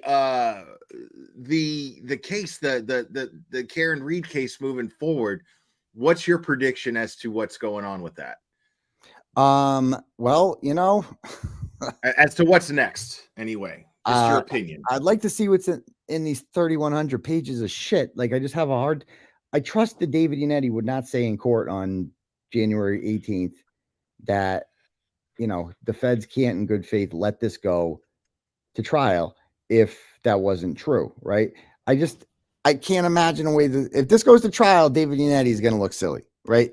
But I just can't imagine that a guy like that would say something like that in court, and then he makes the Teddy Roosevelt quote, like, and then not come through. Like, you got to come if you're going to push, like, So I just have faith that like something's going to happen, right? And it's like, obviously I'm a little creeped out by the fact that they're so confident, right? Like, that whole thing, like, that they walk into court and stuff like that with the smiles, and like, they don't seem like people. Like, Brian Albert acts like somebody who's going down because he just disappears. But the other motherfuckers act like they just, oh yeah, like, the system's going to protect us and blah, blah, blah, blah, blah. And I don't know. But you just have to remember, like, if this ever went to trial, like, holy shit, dude, we got the grand jury. I can't say what's in them. I don't think I'm allowed to. We got the grand jury minutes from my case, right? And it's just wild, the shit that these people say when there's no defense team there. Like, it's just fucking wild, the shit that they will make up to get you indicted. You realize how easy it is to indict somebody when only one side is there. Like, it's wild, but. Right. They just tell the grand jury what, and then they say, okay, and that's enough for an indictment. Sure.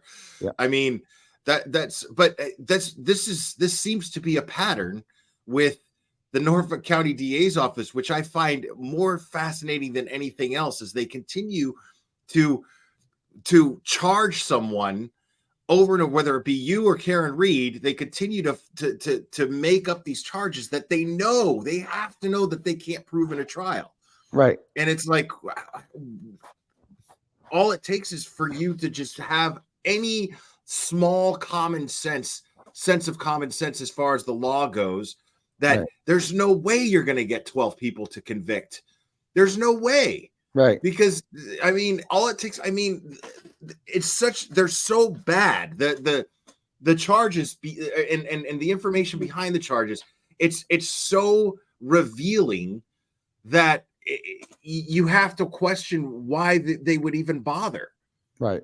Right. Yeah. I mean, I've always thought that the whole purpose of this is just to avoid going after the people who actually killed John O'Keefe. They don't give a shit if she's convicted. They'd probably feel a lot better if she didn't get convicted. You know, they could probably sleep more at night if this woman doesn't get convicted. But man, they're just evil. Like just the way they walk out and carry themselves. It's like, what a bunch of evil fucking scumbags. Like anyone who's associated with them is just evil. Like people that are drawn to them, Krusty, fucking Lindsay, like you have to have just darkness in your soul to want to sit down next to Jennifer McCabe and like be friends with her. Like darkness. There's no other. That woman creeps me the fuck out what she did that night. Like she Googled how long to die in cold at 2:20. This is her fucking kid's friend's father.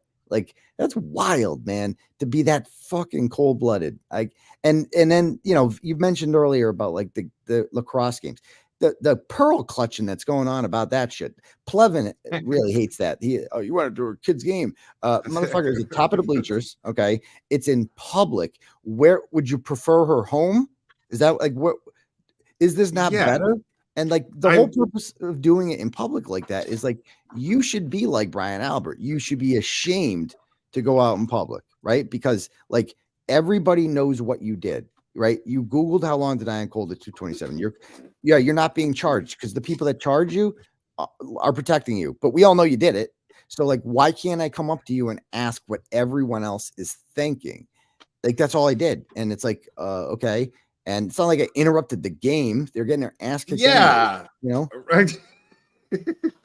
I mean, that's where I'm at on that. It's like, okay, I mean, I get it. Like the tactics seem a little extreme, but when you're trying to expose corruption from the DA's office down, I mean, what tactics do you propose someone applies right to get to the truth? And yeah, you could argue, yeah, okay, so do I go too far? I mean, define too far. It's like, yeah, I get a little animated when I call him Bukaki loser.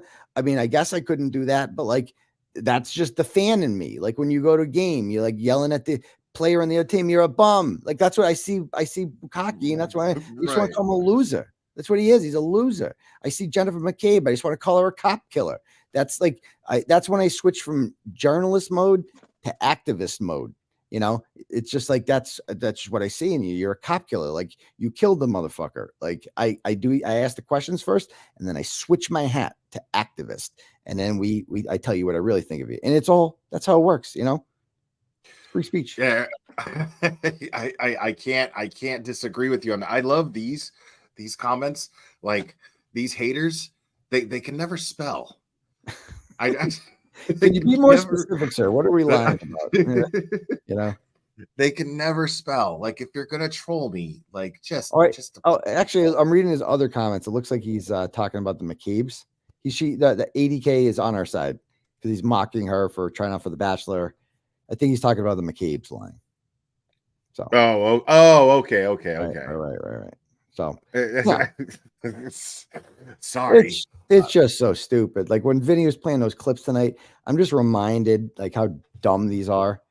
Like the Grand Jury got to watch all those clips too, and believe me, they get to ask questions, and he asked some good questions.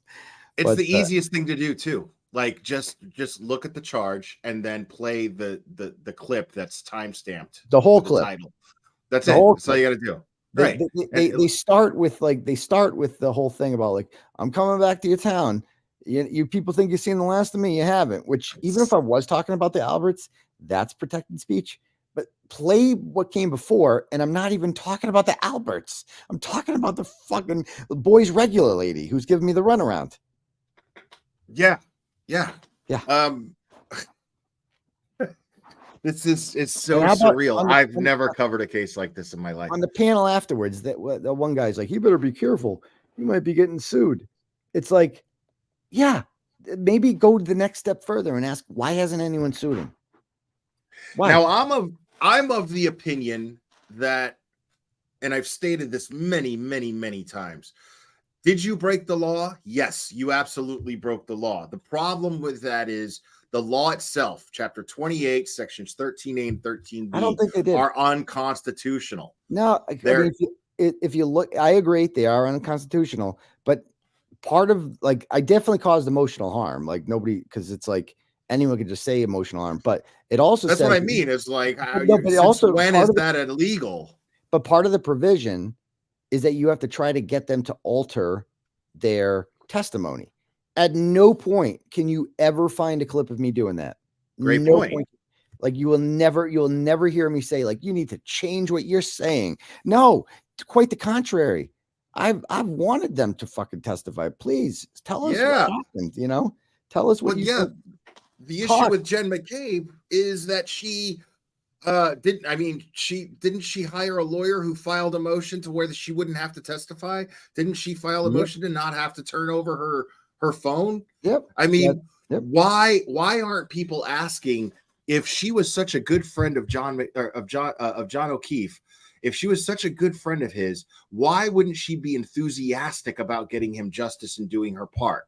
Why wouldn't she want to sit on that stand and testify against Karen Reed? Why wouldn't she want to turn over her phone and say, hey, I'll do whatever I can to get justice for my friend?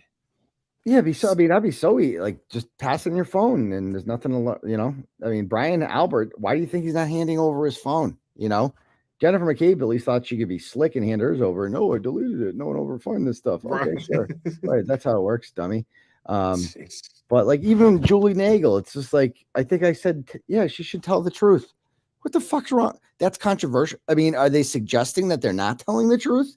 Because if am I trying to change their testimony? Are you suggesting that their testimony right now is not truthful? Because you know, I just think to my knowledge, Julie Nagel hasn't really talked at all. So like she was in that house. She clearly knows what happened. I think I know this is a crazy opinion, but I'm of the belief that you were in a place where a murder happened. It's kind of morally obligated upon you to tell what fucking happened. Like, can you tell us what happened? Absolutely. Yeah, like whether he was your friend or not, you Yeah. know, it's just even more to the point. I'm saying is if he's your friend, why wouldn't you be enthusiastic about it? You know, I understand being somebody who's like, maybe I don't want to get involved. And to me, that's still kind of shitty, you know, but I can understand someone being like scared and not wanting to say anything. But the fact is like, if that's your friend, why wouldn't you do that? You know, what do you, now, as far as the fact that this law, we do agree that this law is unconstitutional. Yeah, bring up Brian Barrera's comment. He's got a good comment there. If you look at the federal, I like Brian. Brian's a lawyer. Yeah, I mean that's the right there. It's just like the federal.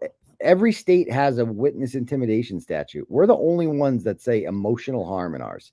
And the federal one, like you said, it's like you're allowed. Like, this country was literally built on emotional harm. Like that's the whole purpose of it. Like we caused so much emotional harm to the Brits, those fucking redcoat fucks, you know, throwing snowball. Like, what do you think started the Boston Massacre? Emotional harm. You fucking redcoat faggots, like throwing those limey bastards. Yeah, you limey bastards. Oh my god. Cherry's British, so I like to fuck with her. Yeah. We always have a little back and forths about that. Yeah. So what do you think is I mean, I don't want you to say anything that you can't and whatever, but as far as Bradle and Bradle, I think is fantastic. I think he's doing a great job. Yeah, he's in the zone. Yeah. What as far as that, because you deliberately focused on hiring a First Amendment focused lawyer, right? No, I just liked him. I just liked his personality. Oh, really? Okay. And the fact that he's done like murders. Like I'm like, this is a serious charge. I want a guy that's done like. And he worked for Norfolk County DA's office before, right? Yeah? Like I want somebody that's had people's life on the line before, and he was just really friendly, and I just felt comfortable with him, you know. And like if people hire you for murders, you're putting your life in their hands. You know what I mean? Like I want somebody that's done murders and shit. Like so that's the way I viewed that. and like he just comes across. You also want a lawyer who's like, there's a lot of personality that comes in the courtroom as far as like being personable and like getting judges to like you and stuff like that. And he just came across as that, you know. Yeah, I mean, he's living up to it, that's for sure. So what without giving away anything that you can't, what are his plans moving forward? Because I would assume that, you know, you're not only fighting these charges, but you I don't see how you can do that without having to fight the law that was applied to charge you. Well, there are ways. There are ways. Like you can get into the SJC first. Like for instance, we wanted the SJC, the single justice, to basically review the whole case in front of a 7-judge justice panel and determine that wait, this whole thing is unconstitutional, and you know, strike down the law that way, and then you know we wouldn't be charged with it anymore. But now I believe we're trying to, like, the single justice denied it, so now we're trying to get in front of a 7-judge panel, and if they deny it, that's our ticket to Washington, man. Like, we're dead serious about going to Washington, D.C. and bringing it to the Supreme Court if we need to, because the Supreme Court loves speech cases, right? They love it. And the Supreme Court is, liberals and conservatives alike, are undefeated on the issue of free speech. Like, there was a case about 10 years ago in Massachusetts, right? They used to have these like buffer zones outside of abortion clinics. There would be like, you know, a curved line where protesters had to stay on the outside of. And the Massachusetts SJC said that those were constitutional. They were legal. And some pro-life groups brought that all the way to the Supreme Court. And in a 9-0 decision, they said that those buffer zones violate free speech. They violate the First Amendment. And we're talking Ruth Bader Ginsburg, like hardcore liberals agreed. And so, like, on the issue of speech, like the Supreme Court is as good as you can get, like Sotomayor, like it doesn't matter left or right, like they are so good on the First Amendment. So like that would, and I'm not kidding, man, this has the ability to be like TurtleBoy versus Commonwealth, could be taught in the history book someday, potentially as a result of this, because it's just so egregious. We need, like, this law always existed. That's what I was getting at. Right. Is you know, does Bradel plan on fighting that law? Yeah, that's what we're trying to do here. Get the whole law thrown out, you know, or at least rewritten, you know. And honestly, that could save Krusty Panties, because she's got a charge coming her way for witness intimidation too against yours truly, you know. And on March 11th, she has a criminal complaint hearing for that in Leominster District Court. But unlike her, she actually did physical threats. Like, I was actually assaulted on the steps of West Roxbury Courthouse by her crackhead boyfriend last January 6th after she threatened me on video. I don't know if you've seen these tapes about, like, do not show up for court. Do not show up for court. There will be men with me, Aiden. Real men. If you're afraid of real men, I suggest you don't show up on that day, Aiden. And then I showed up and this ogre fucking hits me. It's like, oh, see, that's what witness intimidation is. You can't do that. I mean, yeah, that's clearly witness intimidation. The definition of it. Right. It is the epitome of it. Like it needs to exist. Like, witnesses should feel safe testifying. Sure. But Chris Albert's not afraid. Chris Albert's a fucking piece of shit. Yeah. He's not afraid of anyone. Yeah, that's another thing. It's like, how do you intimidate cops who think they're above the law anyway? Michael, I mean, Proctor, I don't understand that. Turning Elizabeth Proctor into a victim is just wild to me. Going around, you know. Oh, but anyway, brother, I gotta get going. But thanks for having me on, and maybe we'll do a whole show sometime.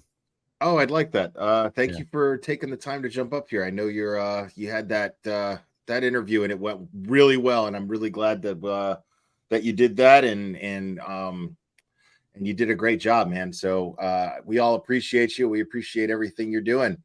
Thanks, brother. Yeah, man. We'll talk soon. Thanks, man. Peace. All right. Take care.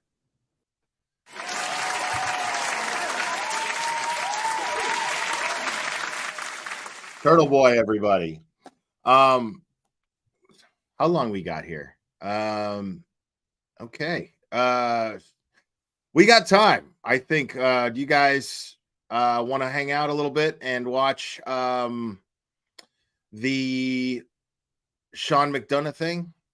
I got a little time. Let's do that. Now, yeah, man, big thank you to TurtleBoy for jumping up here and giving us some more insight as to what we were talking about. Hold on a second. Let me pull this up.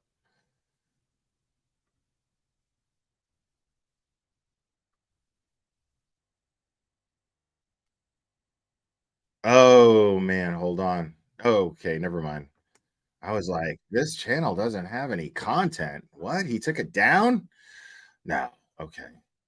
And he's got plenty of views. Now, what I want you guys to do, if you have not caught this already, because I don't want to take views away from Sean. So please do me a favor and click on the link that I just dropped in here. Take a second and click on that link, give it a like, and then come back over here.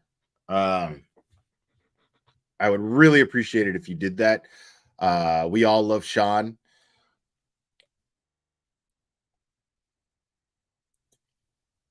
Right on. He had 1,000 people chat. I love it. Good for him, man. Oh, Clubber is fast asleep right now. And since it was late and he was already asleep, I left him upstairs in my bedroom. So he's just sprawled out on my bed, just snoring.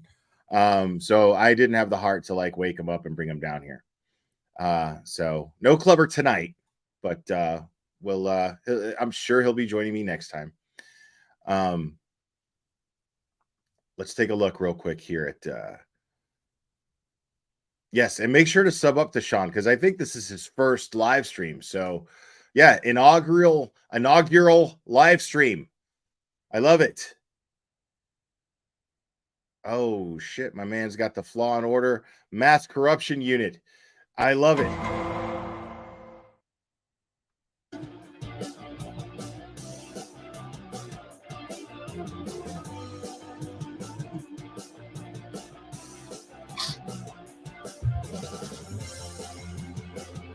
Man, I was just fucking like, well, I was literally asleep for a while, but I was sleeping on stuff going on today. I was totally just sleeping. Here, I'll drop the link one more time.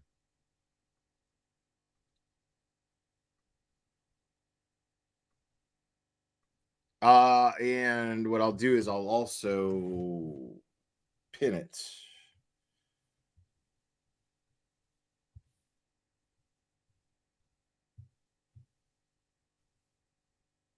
There we go.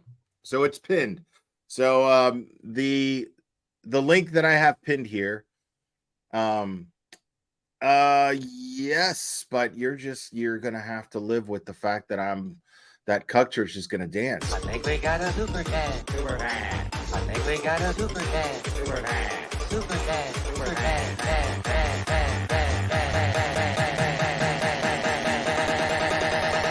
I think we got a super dance. Leah Baker. Yes, I can absolutely explain who Lizzie Proctor is. Lizzie Proctor is Elizabeth Proctor, who is the wife of Trooper Proctor, who Michael Proctor, Trooper Michael Proctor, Massachusetts State Trooper, who was one of the lead investigators in the John O'Keefe untimely demise, who implicated Karen Reed in this, and most likely and most is accused and most likely absolutely planted evidence. I'm of the opinion, it is an opinion, I'm of the opinion that he absolutely planted this evidence as far as the taillight goes, and Lizzie Proctor is his wife. So and as I understand it, she has done her own engaged in her own behavior as far as intimidation goes and calling people's jobs, which is not cool. So yeah, not and now has some sort of relationship with Jennifer McCabe, and one of the justifications for or at least the justification, I should say, the justification for Michael Proctor having Jennifer McCabe over to his house, which is, I mean, raises the question, why would a witness be interviewed by one of the lead investigators at the investigator's home? That is completely and totally unprofessional, totally unorthodox, to say the least. And the rationale for this, coming from the Commonwealth, coming from Ken Mello, is that they are consoling each other. That Liz Proctor and Jen McCabe were consoling each other because they're both victims of TurtleBoy's so-called harassment, which is fucking hilarious. I'll change it later. But there's Sean. Let me unmute. I hope that answers your question. Oh, moly. Leah And Baker. we are live. Guys, I can tell you right now, this is more than I could ever expect. Seriously. This has been a work in progress, as you can tell. Hey, can everyone hear me? Can anyone see me? I don't even know if I'm live. I'm going to speed this up because it's 2 hours long. I started this particular part yesterday. Started the Facebook page yesterday. Got up on this YouTube channel. Spent all night on YouTube videos learning how to do StreamYard. I got a stupid banner up there. I got the banner. I got said, where's everyone from? And like I said, it's a work in progress. So, anyways, I think it's going to be good for us. I really do. I think we're at the right time right now. And like I said.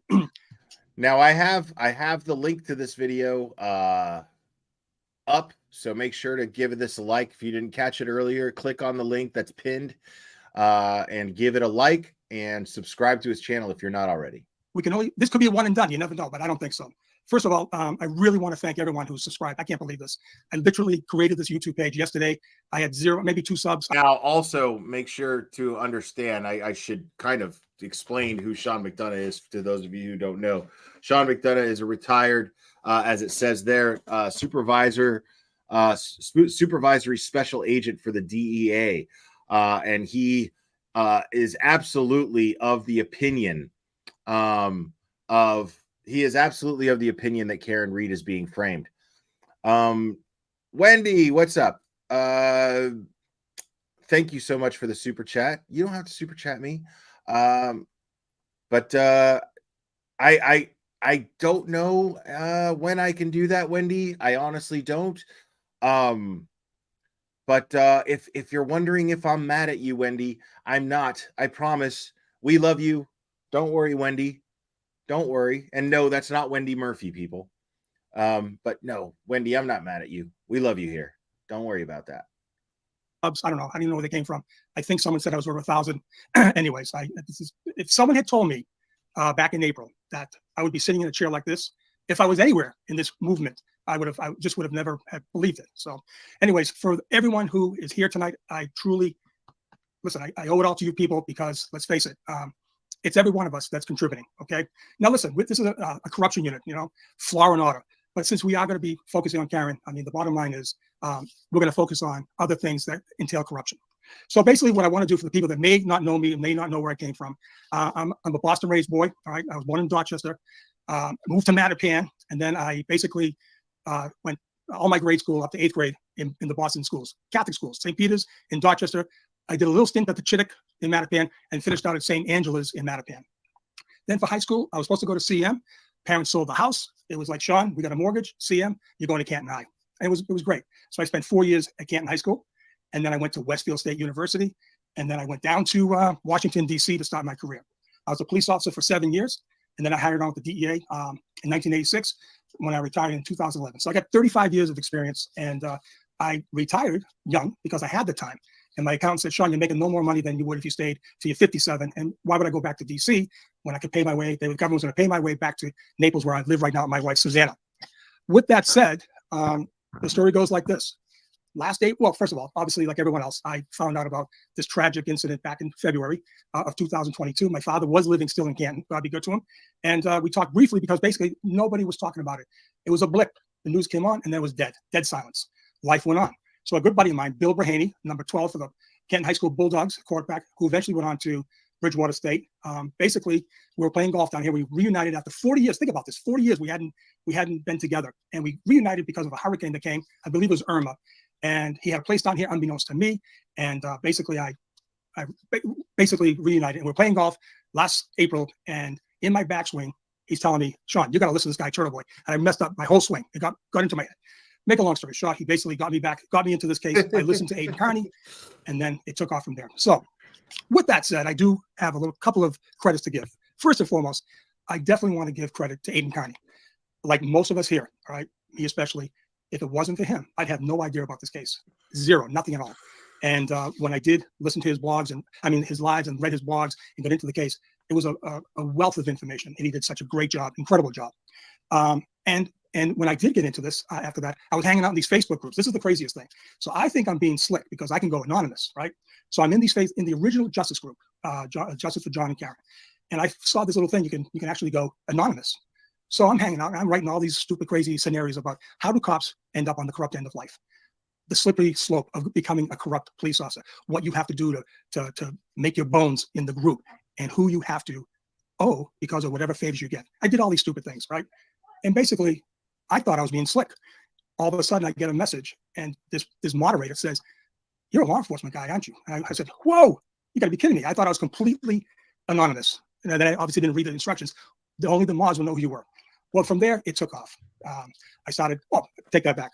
So I was still anonymous. I was still hanging out, lurking around, until I saw a person in the donations for Karen Reed, and it was funny. I was looking at these donations, and I saw this particular individual. I said, "My God, this guy is a former police officer, and he donated, and he gave a great message. What the hell am I doing hanging out in the background here, being anonymous? Well, hell, I'm going to come forward." So I made a decision. It was the middle of June, and I wrote this letter to the current chief of police in Canton, Alina Rafferty. And it was a letter. I posted it on Facebook in the group, and it was a 17-point bulletin. All right, and I just let it alone. I just let it be, and all of a sudden, from there, it took off. Everything for me took off. And it was a little bit of time after that, I got a call from Aiden, and he said, "Sean, can you come on my show?" I go, "What do you mean your show?" I had no idea about Facebook Lives or YouTube Lives. I didn't even know about him, really, to tell you the truth. Lo and behold, one Saturday night, I'm on his show. So huge shout out first to Aiden Carney. He basically got... Yeah, see, that's very telling right there. Because I did the same thing. I wanted to educate myself on this case as much as I could before I went into the TurtleBoy stuff. And ironically, just after I started talking about this case, and really like maybe even, I think it was like the day after or 2 days after I had TurtleBoy on this, he was charged. He was initially indicted and charged, which is crazy.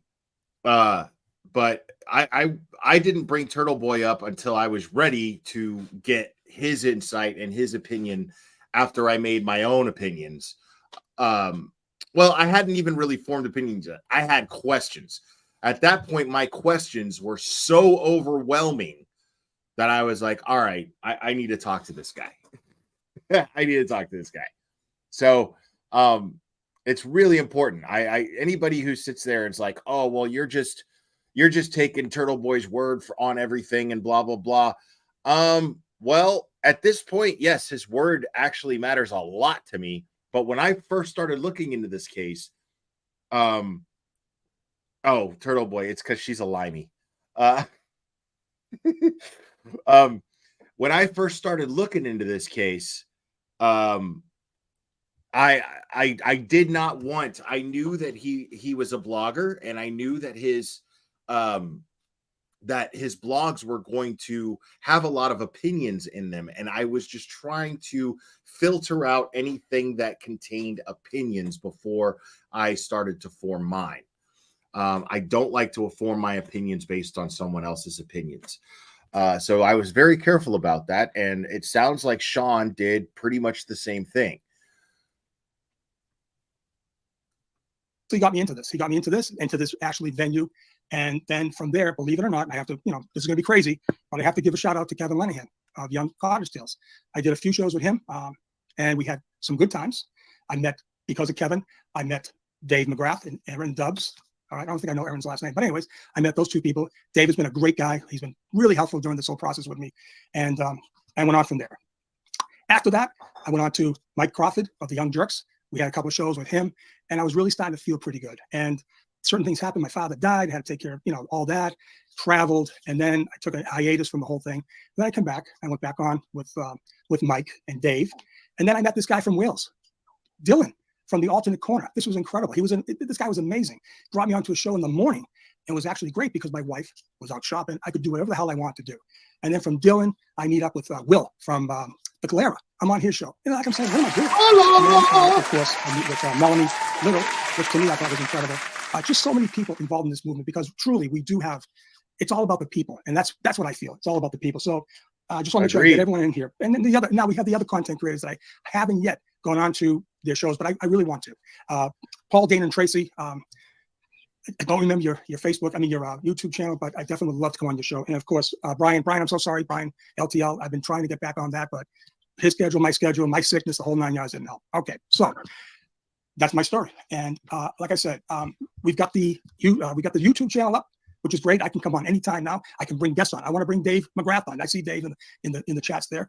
I want to bring Mike on. I want to listen. It's about the giving. We talked with Mike Crawford the other night. It's in the giving that you receive, and I want to give back. I want to give it myself, and I want to give back. Now, hold on, I got to catch this. I want to see if this actually works. So they say I can do this, and of course I lost it. Anyways, I'll try it again. And then where was I going? So in the giving, you receive. Okay. So basically, here's the thing. My whole platform from day one was about John O'Keefe. Okay. Initially, very much about John O'Keefe, and I really did not believe he got any justice. He did not get anything that any police officer in that position should have gotten, and I was really, really troubled by it. And like I said in other shows, I really was, hold on for 1 second here. I guess I can't do it. Maybe no, I can't. Well, anyways, I was troubled by the whole thing. And like I told many people before, I was always on the prosecution side, and I had a dilemma, and I really had to go with my gut and with the evidence. And the evidence suggested there was no way that Karen could have ever committed this atrocious charge. So with that, I just started digging. I went with my experience. I went with my gut. I went with all the tools that I had learned over 35 years, 3 years of which I was a crime scene investigator. And that's really how I broke into this whole thing. I attacked the investigation from the crime scene up. I did crime scene. I did investigations. As Jesus Christ, as a DEA guy, that's all we do. We do investigations. We were criminal investigators. We knock down doors too, but it encompasses everything. Okay. So with that, we have come so far in this case. And to think, when I first was on Aiden's show, I was just talking about the crime scene. We had no idea how much this case had progressed, And I'm not going to get into all the background stuff because I really wanted to get to our guest. So with that said, obviously, since Olivia is in the chat here, of course, it's not going to be her. A lot of people thought it was her. But as everyone knows, I did a poll in the New Corruption Facebook group, and it was 3 people. Rogie Rogue was one, Olivia was one, and then my good new friend, retired Sergeant Peter Murphy. And I believe he edged out Olivia. And so it was an easy decision for me. And I have to say, he was really just the guy to have. So I'm going to bring Peter on. He's in the green room. I didn't realize this. No one told me this. I didn't realize you had to supply the green room. I had to get little hors d'oeuvres. I had to get some pigs in the blanket, cocktails. Peter loves cocktails. And I didn't really know we had to do this. But anyways, let me bring Peter on, and we'll go from here. So, and here we go. Peter, there he is. Peter, how you doing, buddy? Hey, Sean. Good evening. Good to see you. Thank you very much for having me on. I'm very, very pleased to be on here with you tonight. I just listened to your background information that you provided everyone, and you have brought this a long, long way. And, what's up, Microdots? I'm just glad to be here. Thank you. Peter, I'm so glad that, listen, guys, we had a little test run this morning because I'm kind of anal that way. And I got this guy right here, this Peter, he's a natural. He's a natural. It was at 7:30 this morning. I said, Peter, we're going to do this. Literally, I got this thing set up in less than 24 hours, okay? I started last night at 10 o'clock because I really wanted to take advantage of this platform because we're really in an incredible period. We're coming up on the March 12th. I kept saying we're coming up on February 15th. We're coming up on February this, and now we're coming up on March 12th. I can't take all these continuances, and I'm not going to make any more predictions or anything like that. But Peter has been with me since the beginning, okay? And so basically, Peter, what I would like for you to do, just give everyone who's in the audience here in the chat a little background. Tell us about yourself, where you came from, and who you are. Sure, glad to do that. Much like I think your story, I have always wanted to be in law enforcement. I took numerous exams, and to your credit, I could not pass. Yeah, I know you guys want me to slow this down, but again, I'm trying to manage time here. This is a 2-hour stream, and I'm going to be pausing it from time to time. So in the interest of managing time, I'm going to speed it up. Sorry, but that's just how I got to do it. I passed the federal exams for FBI or Secret Service. I did pass the one that was going to get me into the Border Patrol. and I was called into Boston. They had the Bible, they had the flag, and they had airline tickets for me to go down to Texas. And they weren't going to pay for the move. They said, Mr. Murphy, we'd love to have you in our Border Patrol organization. My wife was with me, and we're going to pay you, I think they said $8,000 a year. But we have to warn you, it's the most dangerous job right now, and you're going to have to deal with spiders and working alone.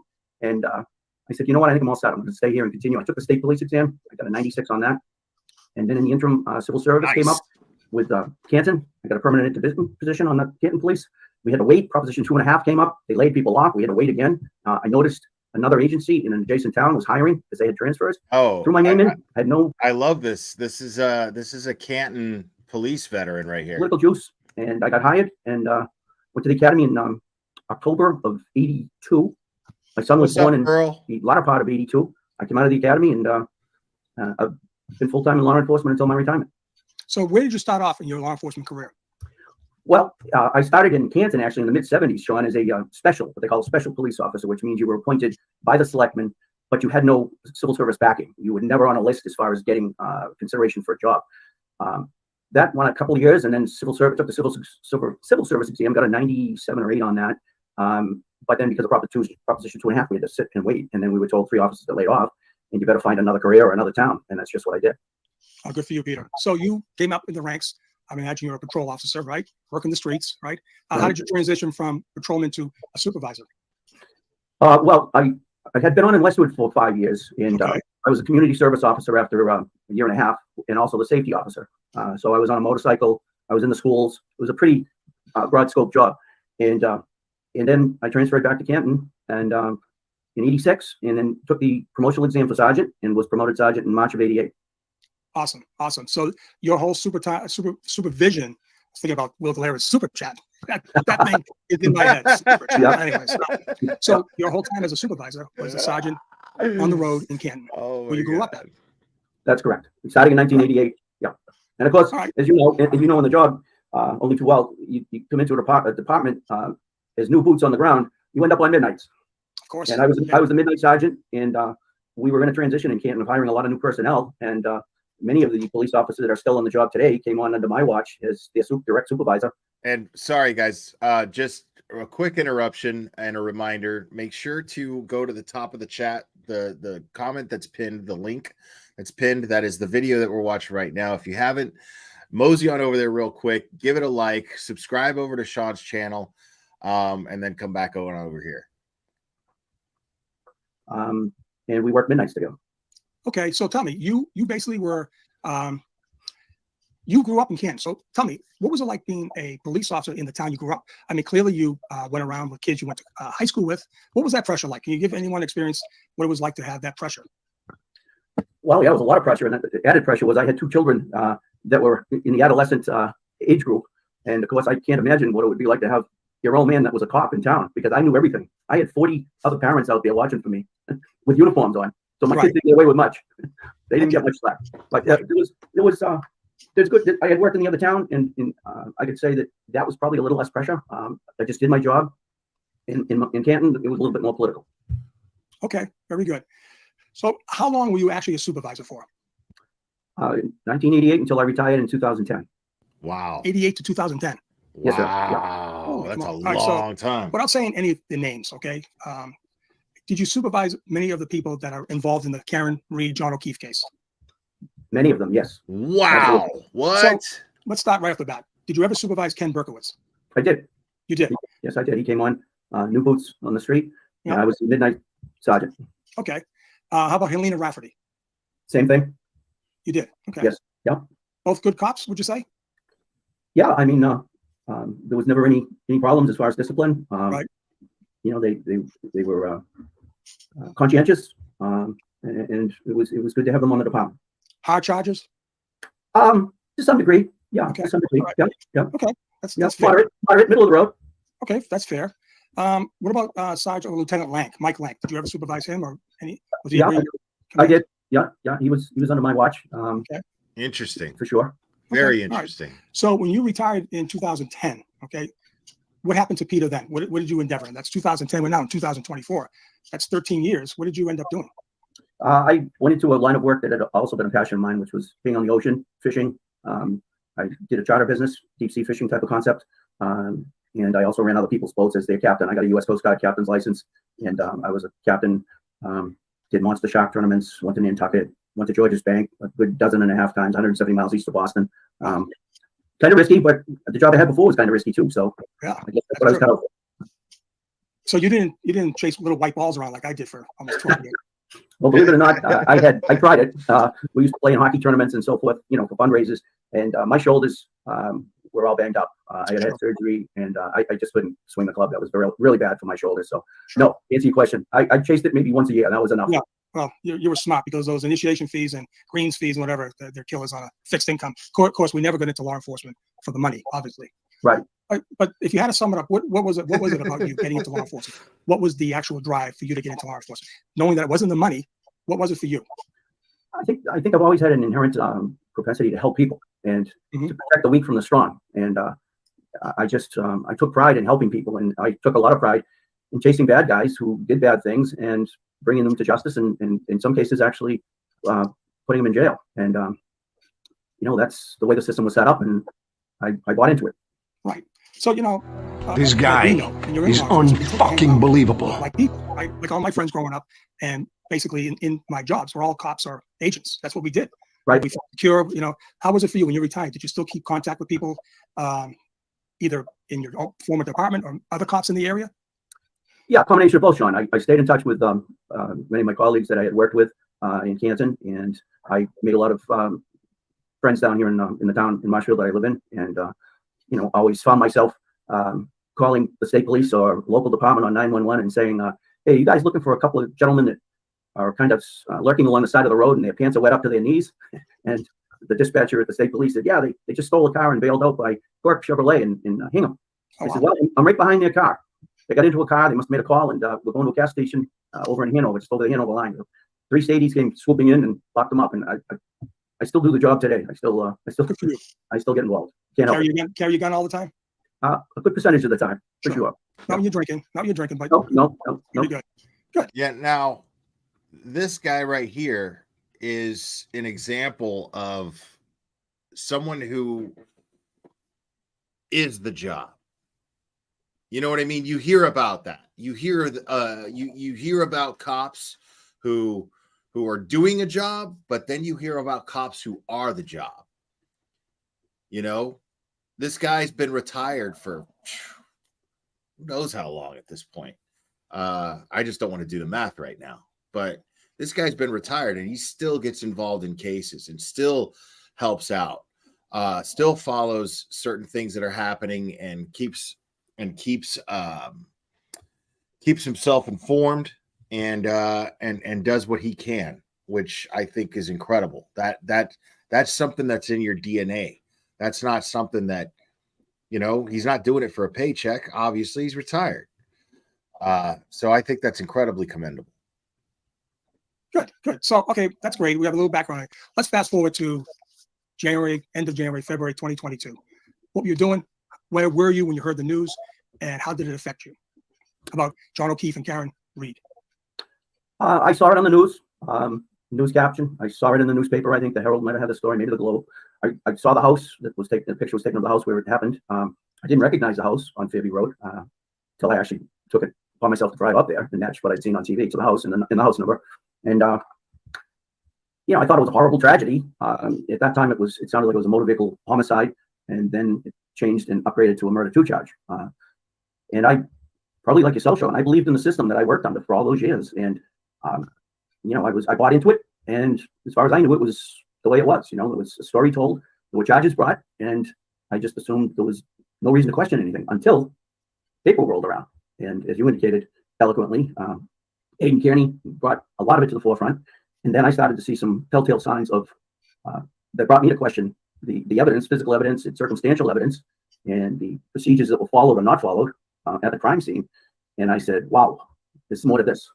And that changed around sometime around the first week in April. And there's a couple of Boston police officers that live here in Marshfield in my neighborhood. And I said to them, hey, what do you hear at the water bottle?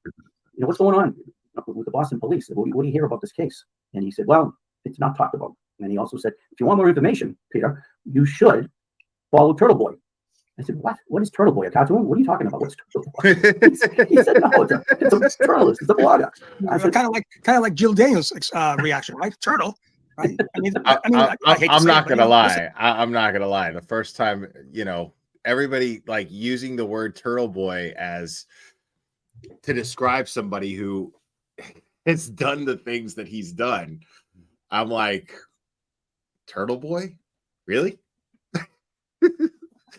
But then again, I mean, you just never know, man. People have their reasons for whatever they call themselves, man. Like, it's not all in a name, folks. Now I look at it like TurtleBoy is just synonymous with with truth seeker.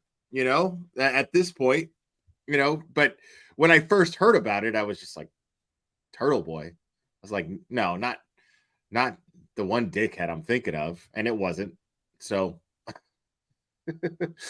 but yeah, I was just like, TurtleBoy, what? Listen, that was my reaction too. But hey, you can't take it away from the kid, Right. Right. No, I mean, I often ask the question. I've said it before. At many of the court hearings I've attended over in Dedham, most of them. Where would we be today if Aiden hadn't, with his due diligence and you jumping in, gotten to this point? I mean, would she be in jail already? It's a great question. Listen, Aiden carried that flag. I mean, he had the platform, he had the info, he was bringing it out. He was having people turn their heads. I mean, the other side knew that this was coming, and now here we are. We're knocking on the door. Oh. We're on the threshold right now. Yeah, you being in here, Petty Patty, you being in here reminded me. This is off the subject. I just got to make a quick little announcement. We're going to get right back into this in a second, I promise. But the other night, I was on a channel called The Hannibal and Monty Show. One of my favorite channels, if not my favorite channel. They don't have a lot of subs, and they barely get a lot of views, if any, really, honestly. But we were talking after I was done. We continued talking for a little while after I was done, and I'm going to bring those guys on. The idea is to bring on people who don't follow true crime, and they're going to be my guests. As soon as we set it up, they're going to be my guests on this channel to discuss this case. So it's going to be pretty interesting because these guys don't follow true crime, but they absolutely want to. They want to, talk about a case. And I was like, oh, get ready. So I'm going to get their reactions. Just YouTubers who don't follow true crime. I'm going to get their reactions to the ins and outs of this case. And I'm really excited about it because they are fantastic. These are really sharp guys, and really fun, and it's going to be interesting. So, yeah, I knew Petty Patty would like that. So it's going to be amazing. So please make sure to to keep your eye out for that, because I'm stoked about it. I love talking to those guys. Right now of this case, just basically blowing up. But so, okay, Peter, but real quick. So, all right, so you felt that way. You kind of did what I did, but you took other steps, right? You got a little bit more involved. I was just more hanging out in Facebook groups, but you were more proactive, weren't you? Well, I was, Sean, because if you think about it, I was in a real good position in the other town. I was well respected. I was made community service officer, I was made safety officer. I had an administrative schedule, but I opted to transfer back to Canton, and I guess I just had this passion to do the right thing, do the best I could. I led the department in productivity, arrests, citations. I'll be honest, I didn't lose too many cases. Kevin Reddington could tell you that. I think he dreaded it when he saw me. I guess what I'm trying to say is, unlike myself and you being up there, you're right there in ground zero, I call it, right? You got pretty close to the defense and to some of the federal agents. Did you not? Correct, I did. Can you explain a little bit about that? Yeah, I reached out to the defense probably late May, early June, and I indicated that I thought that I felt there was something, that there was a story here that needed to be corrected. The one that was being told didn't fly in my eyes, and I spoke to Attorney Yannetti several times. I believe he was welcomed my input and what I had to tell him, and And I mentioned to him that I would be willing to speak with other agencies that would be investigating the case, and he said that would probably be a good idea. And I moved on to that. Right. Okay. Very good. All right. So I guess what was the most critical part for you in this whole case initially? What was the most critical part that stuck out to you when we found out a little bit more about the case? Anything jump out at you as a police officer, former sergeant? Anything at all jump out that just said to you, "Wow, this is some serious stuff"? Well, certainly the standard procedures, SOPs, protocols of a crime scene investigation. As I listened to more of the case, and thank you, Sarah, for the Venmo. I just saw the notification. I appreciate that. Thank you. it unfolded, and also when Aiden started to get into some of the information, it appeared that there were a lot of mistakes made from 6:06 a.m. on the morning of the 29th, and it just seemed like it was just one inadequacy of the investigation after another, and then the crime scene was left unguarded, and there's no blocking of the roadways. I don't know. I think, in my opinion, for whatever reason, it didn't go right, and it's taken its toll on the community. The community is divided. I mean, people in the police department don't talk to me because I see it the way the evidence has led me in my training and experience after all those years. And if Karen went on TV tomorrow with her attorneys and said, "I want to take a plea," I'd say she might take a plea, but she didn't do anything. That's just the way it is. After this last hearing, I don't think that will ever happen. I don't know who No. mentioned that more of a hoax. There is absolutely no way. Come on, let's face it. You have 3,100 pages of exculpatory. Listen, I don't care if there's a half a page that says we hid this from you, Karen. It doesn't matter. It's game over. All right. Game over. We know this. We do know this more, and everyone else here is going to know. And I know we got a lot of trolls. Listen, guys. YouTube lied to me. They said I could hover over someone's name. I could make them wrenches. Trust me, there'll be no more trolls again. My instructions to my hand-selected mods was basically going to give them wrenches. But anyways, this is, it's a process. But anyways, Peter, getting back to this whole thing, without getting into names and stuff, did you in fact enlist? Yeah, man. Poor Sean, man. I bet he's getting overwhelmed with trolls right now. Like, fucking, like, that's so cowardly. Like, oh, it's his first live, so he doesn't really know how to handle it. So it's like, let's go in there and troll him. It's cowardly bullshit. That just shows how scared they are of the truth. Elicit your closest friends and engage them in conversation about, what they thought. I'm sure you had a nucleus of friends. Did you try to get them to talk to you about what they thought, their feelings? I certainly did, and I reached out to several of them, and I said, "Look, you worked for me for a number of years. We did some real good police work together." And my main concern to the people I reached out to was, I hope you're not going to get jammed up. And I said to them, if there's something that you think you need to come forward with, it's in your best interest that you perhaps either tell me now, or we can make a plan to get you to talk to the right people. Because if you can get in front of it and get out ahead of the problem of being jammed up, it's going to work to your advantage. If they come after you and come up behind you, your problem's going to be tenfold worse. And I reached out to these people, and I had conversations with them, and information came to me. Was it kumbaya type conversations, or was it kind of heated? Wait, what? Give me a flavor. No, it was direct. It was me. I was saying to them, in one particular instance, I was within 3 feet of space to the person, and I said, "Look, I said, I just need you to reiterate that you're going to be okay." I said, "You're a friend of mine, and I consider you a good police officer." I said, "It looks like there's a lot of bad things happening here, and I hope you're not going to be involved in it." And there was no joke to the conversations. I can tell you that. I mean, we're talking about a dead police officer on another police officer's lawn. You can't sugarcoat that. Right. No, not at all. All right, so let's get to the big elephant in the room. Okay. Oh. Now, obviously, we developed a relationship. First of all, I did the intro. I didn't really identify the person who made me come out. Is this guy right here? Where's my finger? Right there. That guy right there. That guy. I saw him make a donation to Karen on I guess in the groups in the early days, you could see all the donations, and I see this Peter Murphy, Sergeant Peter. And I heard Peter's name when I would come back and forth from Peru or whatever assignment I was on, because my mother and father lived there. We brought the kids back home. We always spent Christmas or Thanksgivings. It was just, my parents lived there, for 53 years. Bro, can you imagine the shit this guy saw in Peru as a DEA agent, dude? Can you fucking imagine? All right, and I remember seeing Peter's name. So when I saw Peter Murphy give a donation, and what he said to Karen on that little donation insignia, little card, I said, my God, then I have to come out. He was basically, Peter was my inspiration for stripping down and coming forward. But we tucked Peter in the background for many reasons. Let's face it, he was right there. So Peter, when you were still kind of in the shadows, we'll call you in the shadows, an event happened, all right, where you were able to talk to a principal in this case and explain to the audience what that was all about. Sure. it was about the first week. It was the first week in April, Sean. It was probably on about the 7th or 8th of April. And I was in Canton, and I stopped by Brilliance Auto Body. Excuse me, what kind of auto body was that? The name of the company was Brilliance. Brilliance. Okay. Yeah. All right. And the owner of Brilliance Auto Body had been a personal friend of mine for over 20 years, and we did family functions together and everything. And he was one of the 3 that I reached out to that I just referenced a minute ago. Wait a minute. You said a personal friend. Was he also a police officer? Yes, he was. He was a police officer, but I mean, our families we socialized together, and I also played in an over 30 hockey league with him. Okay. So I mean, it was more than just a subordinate supervisory relationship. Okay. So you literally supervised Brian.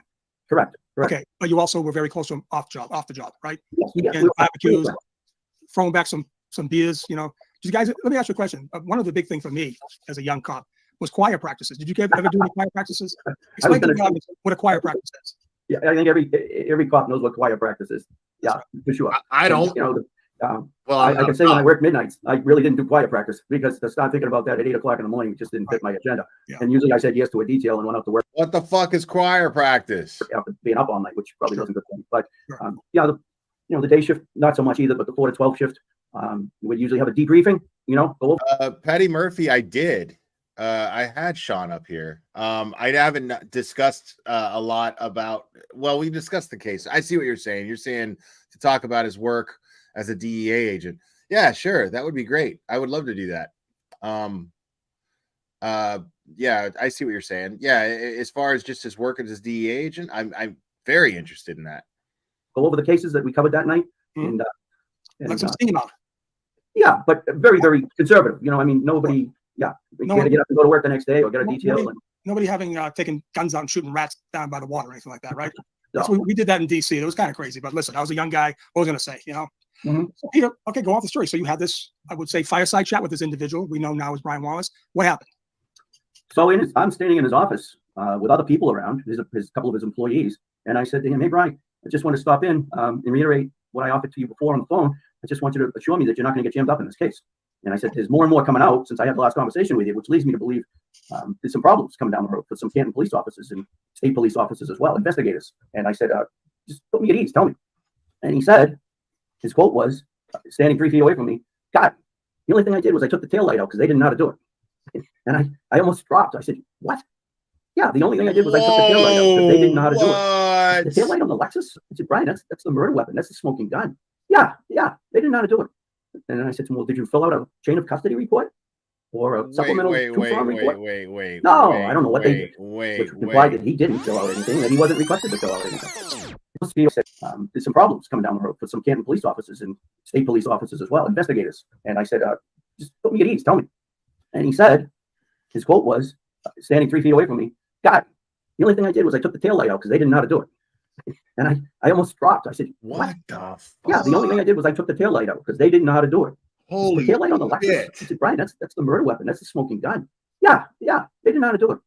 And then I said to him, "Well, did you fill out a chain of custody report or a supplemental two-form report?" No, I don't know what they did, which implied that he didn't fill out anything, that he wasn't requested to fill out anything. So stop right there. Right? You know as a police officer, right? Yep. You touch evidence, right? You touch a piece of evidence, especially evidence that's from the hold on, I got to start that. All right, that's from the murder weapon. I just saw a great question. That was a great question I just saw. So okay, good. You know that you own that. You own that piece of evidence, right? So absolutely. So the chain would be like this for people who don't know. Trooper so-and-so gives police officer Brian Wallace this. Brian Wallace does something to this, and it's a chain. Once that chain is broken, okay, your whole piece of evidence is in doubt, okay? And that's why it's so crucial to have the chain of custody completely protected and documented, okay? So in this case, Brian admitted to taking the taillight off. We do know the taillight's off because we have a picture of the SUV down at the lot in Middleborough, and the friggin' housing is gone. It's all gone, right? Okay. So he admits, so we do know through all the reports, Olivia Nile, Scotwood, we do know that Brian Wallace's name is nowhere at this particular time. Now, by the magic of the Canton PD or the state police, it probably exists now, but we know for almost 2 years it never existed. Okay. So we now know that he admitted to taking it off, yet there's nothing. So what do you think about that? How can that piece of evidence where they allegedly found John's DNA, allegedly found other DNA, how can that be admitted into evidence if they can't tell you how it got from the car, from the back of the car to the evidence room? Because there's there's no, the link is gone. The link in the chain is gone. Right. How do they do that, Peter? Well, in my experience, and I'm sure yours, if that chain is broken, it's grounds for that evidence being inadmissible. Right. And in that case, I mean, the taillight, allegedly, they struggled to get the taillight to make probable cause to make that arrest. In my opinion, and I've had discussions with Canton officers, that I don't really think probable cause existed, but they stretched it into a probable cause arrest based on the taillight. Now the taillight goes away if it can't be brought into evidence, admitted in a court forum. Where's that go? Absolutely, right. So in certain other lives and YouTube, I'm not YouTube, Facebook stuff, I kind of did a parallel saying that's like finding a pistol at a homicide, right, on the ground or whatever. Sure. And an officer, makes the weapon safe, takes the magazine out, clears the chamber, right, which is all fine. You properly photograph it. You identify, you measure it, put it on the whole thing, just like protocol. I'm sure, just like the taillight, I'm sure was photographed and identified, and You're sure of that? I'm not. I didn't get any of those. But I guess what I'm saying is, imagine if that the detective could not say in court, and let's face it, Alan Jackson is going to say, so make believe this is the homicide weapon. Detective so-and-so, the murder weapon, when it was put into evidence, had no magazine. The magazine was taken out. Are you saying my client shot the guy and had no magazine? Where'd the magazine go? That's a problem, right? That's a problem. So, like for instance, Yanetti's going to go to Proctor. Listen, I believe he'll never go to trial. But here's one question: Proctor, where did that taillight go? Because you're saying that my client hit the victim. See, this is the kind of shit that the idiots on Twitter don't fucking understand. Like, this is the kind of shit that the idiots on Twitter just don't get, man. You don't understand. Like, all of you morons that go on Twitter sitting there going, oh man, TikTok, Karen Reed is going to prison. No, she's not. She's not.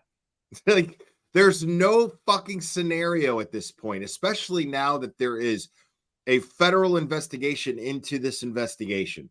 There is no way that this case is that this woman is going to be convicted by a jury. It might go to trial. I mean, Judge Bev really seems to want this shit to go to trial. She really does. But the thing is if it does, then that's all that's going to happen.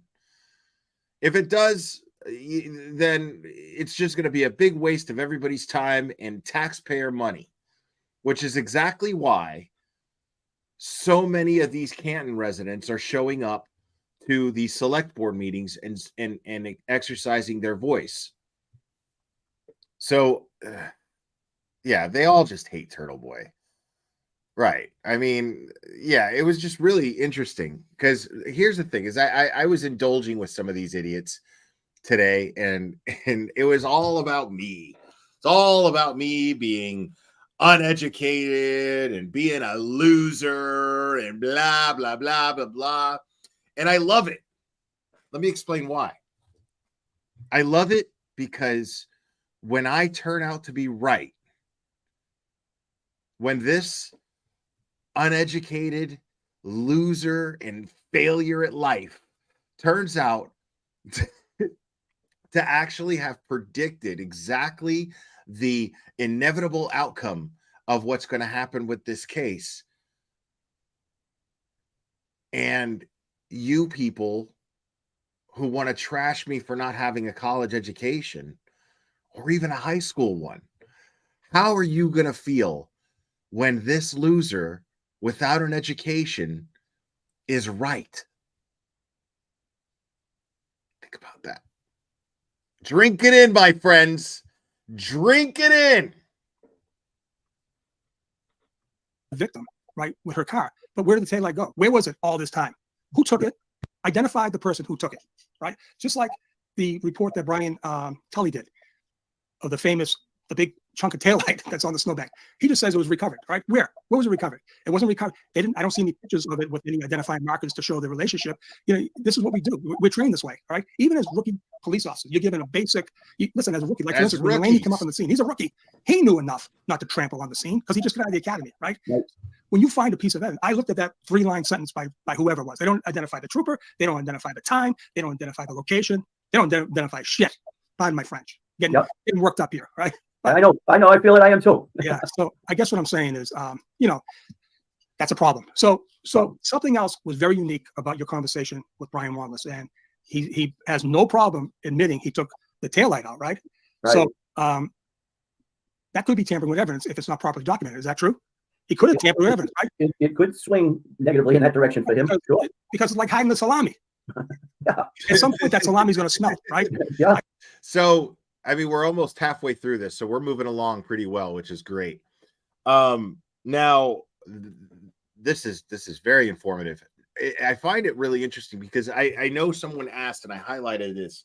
I want to know what condition the tail light was in when this Brian person removed it from Brilliance Auto Parts, is it? When this Brian person removed the taillight, I want to know what condition it was in. But if you remove the taillight, and he's basically saying, well, they didn't even know how to remove the taillight, that would indicate to me that the taillight was, for the most part, intact. I mean, right? So if they remove the taillight, I mean, and he's basically implying that, I mean, you just remove the taillight.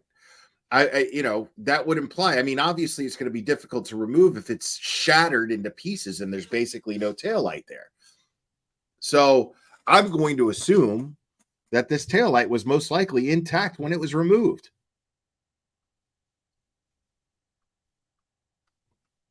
Yeah. I saw some other fool today, my good friend Julie Carpenter. She's saying there was some kind of sexual innuendo. Maybe in her world out there in Wisconsin, where the fuck she lives. Maybe. But yeah, James, sorry, my man. Just not gonna have you trash police as a whole here, man. Here, you know, we back the blue, man. And you're entitled to your opinion and everything, but you're just spamming my chat with just shitty comments in regards to these gentlemen up here who've done nothing to you know, I'm just not going to have it. These men, in my opinion, deserve our respect, at least initially, for the most part. You know, these men are men who take pride in their careers and what they've done. And I'm just not gonna. This is not a cop hating channel, so just not gonna have it, bro. Just not gonna have it. And I've been putting up with it, and I timed you out, and you still came back and kept on going, and that's it, man. I got sick of looking at it, so you're gone. Sorry, buddy.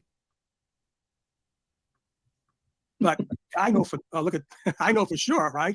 That I'm just saying basically that, you know, it is what it is, you know. Anyway, it's a duck. It's a duck. It's a duck, and you can only hide the salami so long before it starts smelling. So tell us, Peter, what was the other most incredible thing that happened here? Well, there was my conversation progressed into a point where I said, who told you to take that out? I said, it sounds like you didn't complete any of the paperwork that you and I just discussed, Sean. In other words, the chain of custody or supplemental report. So I said, who directed you to take it out? I said, you know, supposedly the case transitioned from a Canton case because they didn't want to get involved in the conflict of interest discussion sometime around 0800 hours in the morning, which was about 2 hours after EMS and police arrived. Sure. And I said, who directed you to take that out when the car ended up back in the Sally Port of the department that had abandoned the case and abandoned the crime scene? And he said, oh, I can't tell you that. I said, what? He said, I said, this is me, Brian. What do you mean you can't tell me that? I can't tell you that. So he admits to almost tampering with evidence, but he's afraid to tell who. Listen, there's no, like I said before, there's no impropriety of him doing what he did. None whatsoever. None whatsoever. Why do you want to protect the I had to be a supervisor, right? Sure, it had to be somebody very high up. You know, I mean, let's face it. In my opinion, if the whole department knew that the case had been transitioned over to the state police early morning hours, who the hell made the decision to bring the evidence, the smoking gun, back into their forum, back into their venue, back into the garage? For why? You know, exactly. There's people that have theories on why it ended up close in Canton to the crime scene, but I don't know. It doesn't make any sense at all that would end up in the Canton garage, Sally Port. Right. So they must have passed 2 barracks, probably Middleborough. Thank you. Yeah, no, we're just for the sake of moving things along. I'm not going to play the super chat dance here. So, but I appreciate you, Luna's mom, 24. Oh my God, who doesn't take a picture ever of the freaking taillight? And Will, is it true that there are 0 pictures of where John O'Keefe was when they found him. That's not necessarily true. I'm glad you asked that, and thank you, Luna's mom, not just for the super chat, for the great question that you attached to it. Because you're asking, let me highlight that again so people understand. I did allude to when I read the motion to dismiss and disqualify filed by Karen Reed's defense team. I alluded that the crime scene photographs were gone. Now, that doesn't specifically say that. I read that wrong. You have to really look at the language, and I got to give credit to Jenny from Gavel Geeks, who I was on a panel on Deets in the Streets panel discussing this case on a very long live stream. And I was on her panel with Tracy Ann Chasing and Gavel Geeks. And Gavel Geeks was like, wait. Because I was going, dude, the crime scene photos are gone. They might be. But the thing is that's not what the document says. The document says that the iPhone used to take the crime scene photographs, as well as the metadata that iPhone would provide, is gone. It no longer exists. The iPhone or the metadata no longer exist. It doesn't say that the photographs no longer exist. So they might be gone, but I don't know. But the iPhone itself and the metadata do not exist. So and the metadata basically just proves the validity of the crime scene photographs. So I don't know. Yeah, iCloud, that's a good question. That's a good point. Now, I'm not a cell phone tech data expert. I'm none of those things. So I really don't know. But yeah, just to reiterate, I'm not saying that the photos are gone, but the metadata and the iPhone used to take the photos no longer exist, according to the defense. So I just wanted to clear that up. Hillsborough, Dighton, what else? I don't know. Milton. But they could have gone to Milton. Foxborough, maybe. Why can't Foxborough for sure? Why can't, and they transported it on a ramp truck that the tow truck driver had signed off on, that there was no physical damage to that vehicle anywhere. They put it on a ramp truck, never encased it in a sheath or plastic wrap, and drove up the highway at 60 miles an hour with salt and 60-mile-an-hour winds, and then they find a hair on it. The hair. Oh my God, the hair, right? Hair, right? Did it have Brill cream? I mean, what made the thing stick to the damn bumper in a blizzard? It's driving all the way down to Dighton eventually, and all the way back in the stupid tow truck, right? Yep. I just glanced because I'm keeping my eye on a few people here. I got the bitch button. I got the bitch button. And by the way, if I mistakenly gave the bitch button to the wrong person, I apologize. It won't happen again. But I'm seeing. No, I think, Sean, everybody will cut us a little slack on the first night out here. Yeah, this is the shakedown cruise.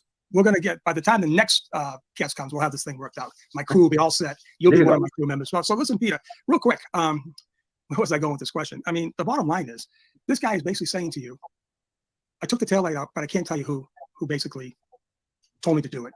What does your brain tell you? What does your sense tell you about that conflict right there?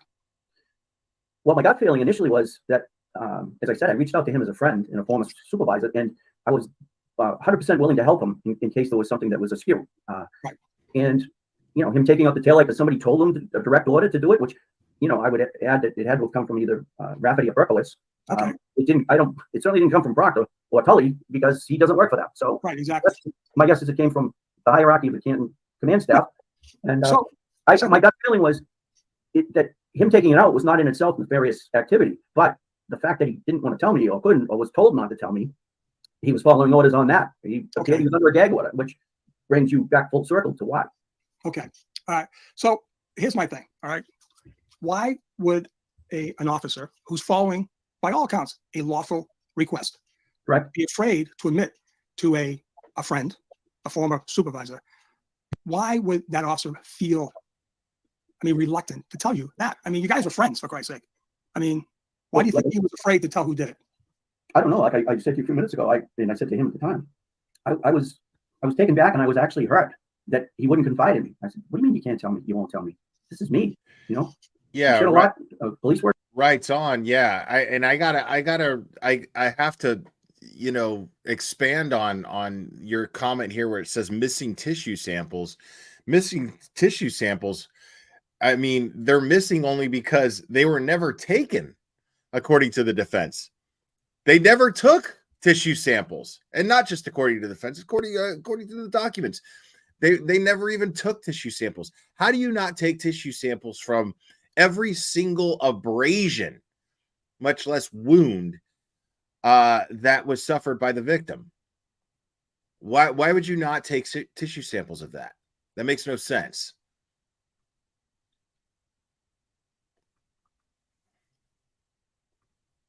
Police work together. We shot, personal life together. We played hockey together. You're not going to tell me? You're shunning me on that? I was actually hurt that I was shunned, that he wouldn't confide in me. And Okay. I told him, I said, Brian, it could come back to bite you. Somebody's going to have to answer to a lot of things, and you don't want your name at the top of that list. Right. So at some point, Peter, tell the audience here, did it come a time when you, in fact, had a sit down with the federal authorities? I did not have a sit down. I had a lengthy phone conversation with three different agents at the same time. Two at the same time. I actually, when I first called the office, Josh Levy. Oh shit! Hold on. You called the acting U.S. attorney. Wait, what? Okay, Sean's gonna have him elaborate on that. Wait, what? Yeah. Oh, yep. Hey, Sean, you might as well cut to the chase. No sense climbing the ladder. Just get there. No sense hiding the salami, right? No sense hiding the. No. I hear that shit. Like, yo, I don't want the labor pains. I just want to have the baby. Let's go. No other cucumber. Let's get right to it, buddy. Give it up. Give it up. You actually had a direct line to Josh Levy. I don't know whether it was inadvertent that when I called that number, when I went online and looked it up, he answered. He did. He gave me two other agents. He said that we're heading up the case, and I had a conference call with them that lasted a while. And so just so basically, he referred you to the investigators handling the case. Is that what you're saying? That's exactly what I'm saying. You had a telephonic interview that lasted approximately how long do you think? I'd say 40 minutes the first time. Okay. Wow. So and there was two agents on the line. That's correct. So they could get their notes straight. So Right, not the only you then had with him. had another conversation with them. Is that what you're saying? Yes, I had a couple of other conversations individually at that time. It was either one or the other. Okay. What? And eventually, one of the agents who I had initially talked to on the second call individually, he referred me to his colleague and partner, and then any of the further conversations went to her. Okay, very good. And how did they receive you? I mean, they must have said, "Wow." I mean, I'm just saying. I mean, how do you feel the interview went? Well, I think it went very well. I mean, I think they, as they were talking to me, knowing the federales, as we call them, they probably knew what I put on my cereal in the morning by the time the conversation got halfway through. So I thought it went well. I mean, I could tell that they were interested. I could tell that they believed what I was telling them, and then I had some pretty firsthand information.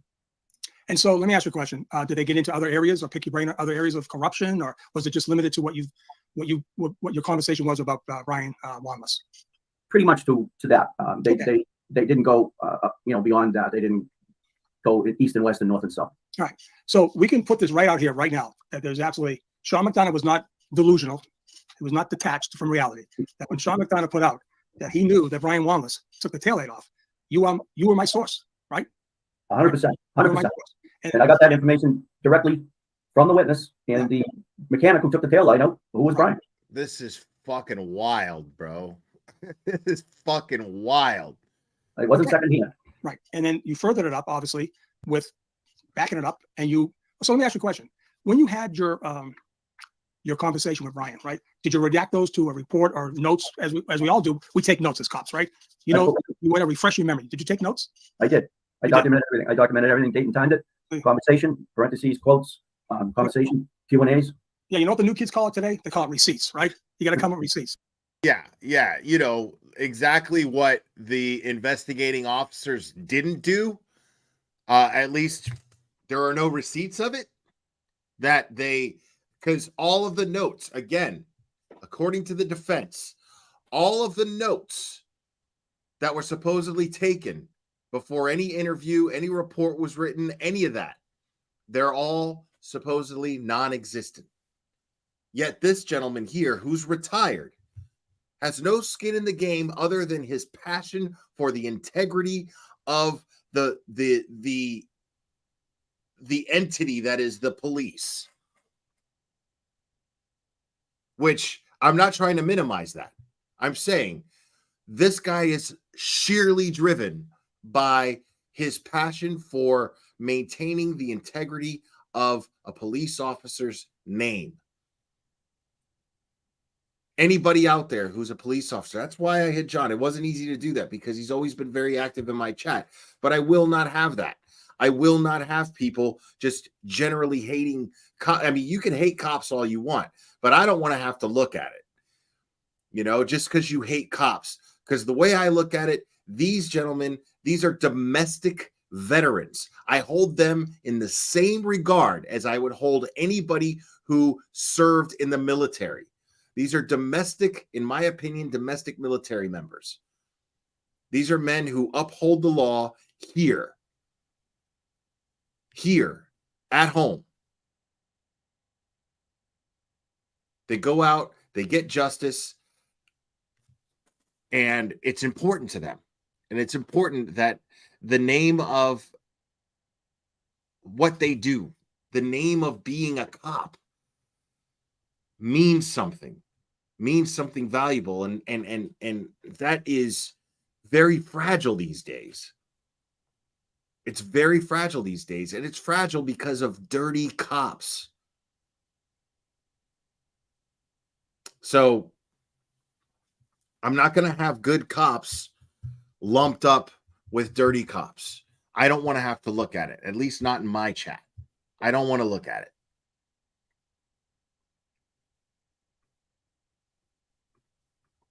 Right? Yeah, so, right. so if this ever does go to trial, right? Say in a federal trial, maybe Brian gets swept up in a conspiracy, right? You, without a doubt, you have the receipts, you have the date, you have the location, you have the time, and you have the conversation all written down. That's right. You had two face-to-face meetings with him. That's correct. Awesome. Yeah, that's correct. Awesome. So, okay. And then did you ever relay this information to the Karen Reed defense team? Certainly did. Certainly did. What format? Verbal? What kind of format? I believe an email and in verbal and texts. Okay. Did you supply your notes? I snapshotted the notes, I believe, and sent them along also. Right. Hopefully you're a legible writer, right? Yeah, you could get through it. You make your way through it, yeah. All right. So before you came out of the shadows, you were part of a team, right? As I would say, we had a team, right? You were one of the, let's call it, lack of questions, the five guys, right? Okay. True? Yeah, true. You were. True. So you knew that, but did you know any other players? I did not. I did not. You were coordinating it. And the fact I know how police work has to, be conducted. I didn't ask you. You didn't volunteer. And the number five was, 5 people, of which I was one. And that's all I knew. Right. Okay. Did I ever direct you to do anything? No. And I was questioned a couple of times by other bloggers. Okay. To try to determine who these people were, the other 5. Right. And, he was very disappointed that I wasn't going to give it up. Why do you think I did not disclose the identities of the other people to you? It's police work 101. You can't do that. Right. The sources are sources. Right? You can't reveal your sources. No. Right. I mean, and personally for me, you were the most, if I had to really just identify you in that group, you're the most critical guy. You were the guy, the most identifiable guy, even though, let's face it, even though I didn't give your name up, wouldn't take the people in the circle to realize, oh shit, this is Peter Murphy for sure, right? So you were pretty critical, but I'm sure the other people didn't call you and say, hey, you're on Sean's team, I'm on Sean's team. It was basically, dude, do you think these guys get off in some way having to point out the fact that there are dirty cops? You think they enjoy that shit? I mean, I'm sure in the interest of justice, they get some sort of satisfaction from getting justice, sure. And having their part in that. That's, no different than anything else that they do. But you think these guys just enjoy sitting up here and talking about other cops? I'm sure it pisses them off. You know what I mean? I don't think to minimize what these guys are saying right now. And I mean, what they're putting their lives on the line right now. It's dangerous what they're doing. TurtleBoy doing what he's doing, like it's life-threatening. I mean, you realize that shit? Dude, we're talking about uncovering corruption that consists of covering up the murder of a dead cop. You know what I'm saying? Like, this isn't a fucking picnic for these guys. That's dangerous. It's incredibly dangerous. Like, to sit here and act like TurtleBoy is doing this for clout. Dude, like, the guy's got 2 kids. You know what I mean? Like, he's not just putting his freedom on the line, which he's already done. He's already paid for 2 months of his freedom. He's paid with 2 months of his freedom to get to the truth. You don't think that this guy, his life is in danger? On top of that, he doesn't live that far from Canton. You know what I'm saying? So it's just crazy. It's crazy to me that people just minimize this shit. Like, we're talking about uncovering whether or not there are cops involved in the cover-up of the murder of another cop. That's what these guys are talking about here. Like, who knows how wide that net is of corruption? Who knows how wide that net is?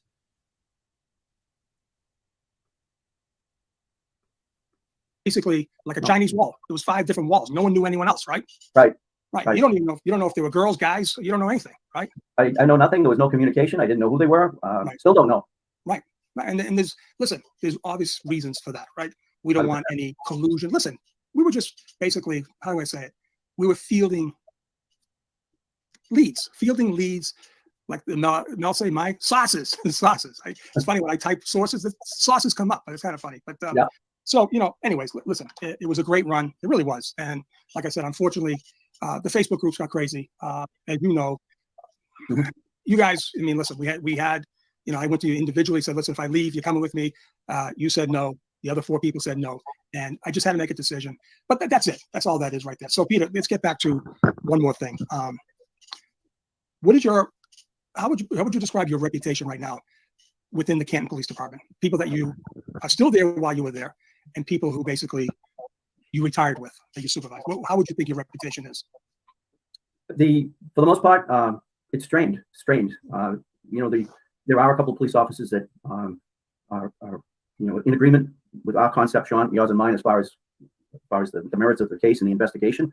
There are police officers who adhere to the rights on. No kink shaming here, buddy. Strict kink shaming blue line, and don't want to deviate from that. I could not sit back and watch what was glaringly apparent to me to be misdeeds and an innocent woman about to be risk going away for the rest of her life and dying in jail. Right. Couldn't do it, and I knew the ramifications. I knew the pushback. I knew the outfall was going to be heavy, and there are people that I was very close to, friend-wise, family-wise, sports-wise, who have blocked me and refused to have any conversation. I've been told by some people, don't go to a police officer's funeral recently. There's a target on your back. Wow. Jesus. Obviously, you have children. Has this affected your family at all? Yeah. There's been some pushback and blowback on them as well. Okay. Unfortunately, they do live out of the area, right? I'm out of the area. They're out of the area, but they have to come back. They have to come back, right? They have many friends still in the town, and they get together. Usually, they try to get together over Thanksgiving weekend. That's a big reunion time, and neither of them could do it this year. Right. Wow. Well, listen, Peter. We've been going at this now about almost an hour, right? Obviously, an hour. How time flies? You have a good time. Well, are you willing to stay on? Whatever you need. I'm here. Yeah, I'm streaming now on Facebook. I'm on Twitter, I guess. But Okay. I'd like to, the people who are on Facebook or Twitter, if you'd like to come on over, we're going to have a Q&A special, right, with Peter, where if you write your little questions in the chat box, put it with a Q. I'll queue it up. I got a few questions already lined up, and we're just going to continue this over on to the current YouTube channel. So if you guys want to hang, it's at 8 o'clock right now. I think this has been a great, for the people who can't come over, I think this was a great hour I think your input was amazing, Peter. Your courage to come forward. And here's the thing, right? We do what we do, right? We stay true to our convictions, right? It would have been very easy for us to sit back and say, fuck it, right? We're not going to go down that road, right? The hardest thing to do is to stand for justice when it's the most trying, okay? And, you know, I heard this before, and I don't even think I would believe it. If there was video of Karen running John over, I still wouldn't believe it because the evidence does not show that. Do you feel the same way? That's what I alluded to earlier when I said if she got on TV tomorrow or Monday with her attorneys. Now, I don't know about all that. Like, if I saw, well, I get what they're saying. Like, because if I saw video of Karen Reed running John O'Keefe over, I'd be like, all right, she fucking did that shit. You know what I mean? But at the same time, I get what they're saying. They're saying basically like, well, where's the validity in that video? Where's the validity in that evidence when there's no validity in any of the other evidence? Immediately, they're going to, I mean, I'm going to question that evidence. I mean, why would I not question that evidence when I'm literally questioning all of the other evidence at this point? So I get what they're saying. Said they were going to do a play. I said, well, that's crazy. You didn't do it. Right. Exactly. Well, Peter, listen, if you just hang out right there, I'm going to say thank you to anyone who's on Facebook. Thank you for anyone who's on Twitter. And this whole experience from the bottom of my heart has been incredible. Listen, I read some of these comments today that just, you know, people that are already in the YouTube chat area. Okay. The type of comments people were making just was amazing. And it's still amazing. The messages, I'm sure you get messages too, Peter. You're going to the standouts, right? Now you're going to be really known now, Peter, because I've seen some people say, oh my God, that's Peter. I didn't know who that guy was. I was standing next to him at the standout. So you're going to be like a person that's going to be noticed now. And you do give up of your time, right? You have put your safety. Wait a second, folks. I actually do have video. I actually do have video of Karen Reed running over John O'Keefe, folks. People, oh my God, here we go. This is incredible. This is exclusive, folks. Are you ready?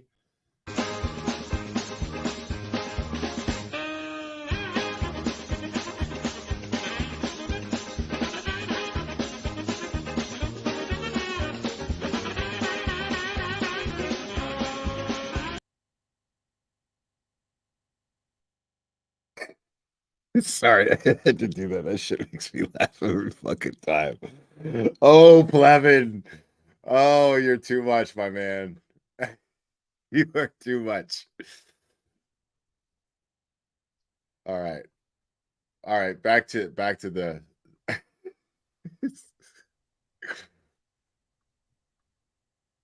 safety in jeopardy. Why? Because when it's the hardest thing to do, everyone else runs away when they hear shots. What do cops do? We run to it, right? Yeah, right. It's how we're trained, you know. So for the people who stay with us on Facebook, I don't know who's there. I can't see this. I can barely see Peter. But for people who are on Facebook and Twitter, thank you so much for being around. For the people on YouTube, hang out because we're gonna get your questions here and then basically continue with the Q&A session with Peter. Feel free. I've talked to Peter. He will answer every question honestly, and we'll just go ahead and we'll go from there. And we'll see you over on the other side. And here we are. Okay. So Peter, I've got a few questions. They're already lined up. Let's see. Let me go to my little start here. First question. Peter, how did Jen McCabe know the phone was underneath John? This is from Facebook user. I guess I can put that out there. How did Jen McCabe know the phone was underneath John? Right? And I'm assuming he wasn't moved until the first responder tended to him. Do you have any insight on that at all?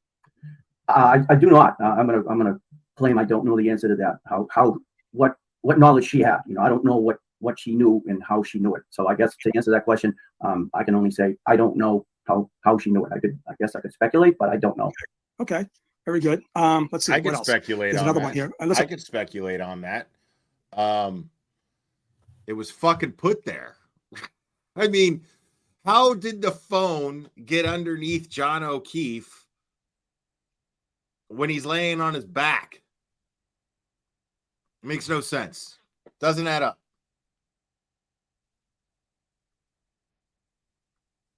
And listen, I only have two up there, so guys, I don't know if your questions are going.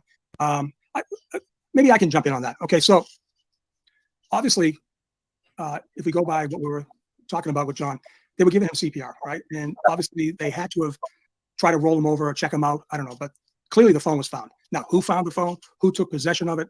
Who knows, right? There's talk about it was given to somebody at the scene who then gave it to the other scene, and they got it to the other scene because there's all kinds of scenes in this case, right? It just, what I do want to know here, this is a great question right here. Here we go. I can get that started. Let's go with this one right here. Sarah Sanfilippo.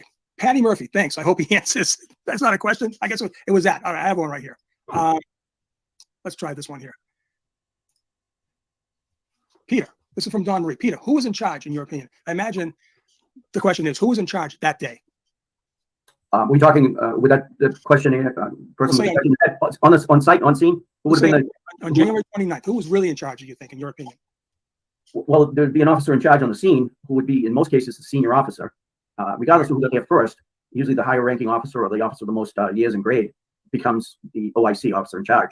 As far as who was in command back at the station, I've heard conflicting reports on who might have been out on medical leave, etc. So I guess to answer that question, it's a two-part question or a two-part answer. There were probably people in charge at the scene initially, and then I think supervisors arrived, and so the responsibility shifted upward to them, and then obviously whoever was at the station, or there's usually protocol, Sean, as you well know, on certain events, you're supposed to notify a lieutenant or a deputy chief of a serious event. Yeah.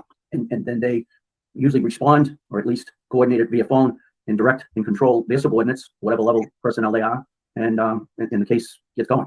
Okay, but where did the buck stop? Who was the chief on that day? I believe the chief was Helena Rafferty.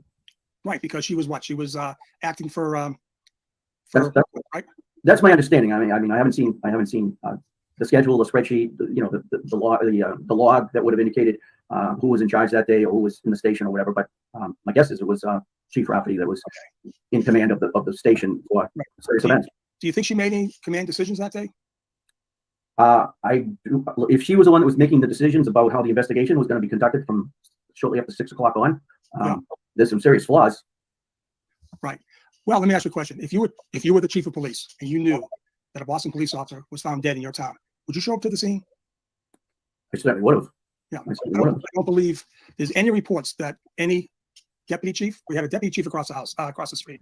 That's right. I think he showed up. That's a great point, right, Son?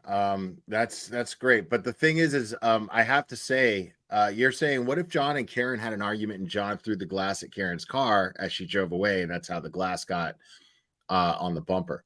Okay. But the thing is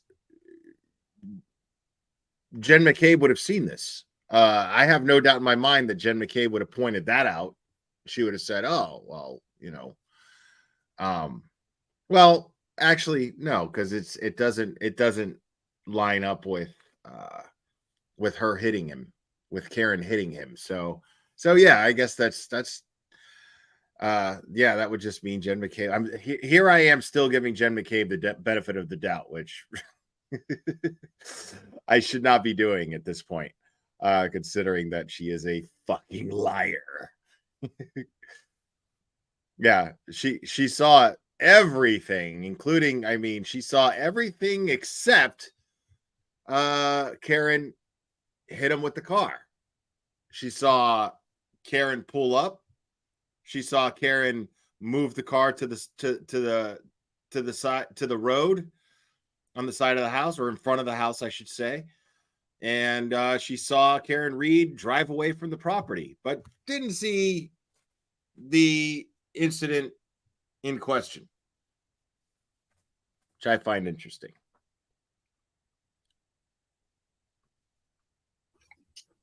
Do I think he showed up? I would think he did. The sirens, red lights, Motorola radios from the fire trucks, that's their protocol. They leave the outside speakers on. 6 o'clock in the morning. I believe he was home. I've been told he was home. So, well, let me ask you a question. Is it strange that no one from the command, right, of the police department did not show up for a Boston cop just to come out to look at the scene?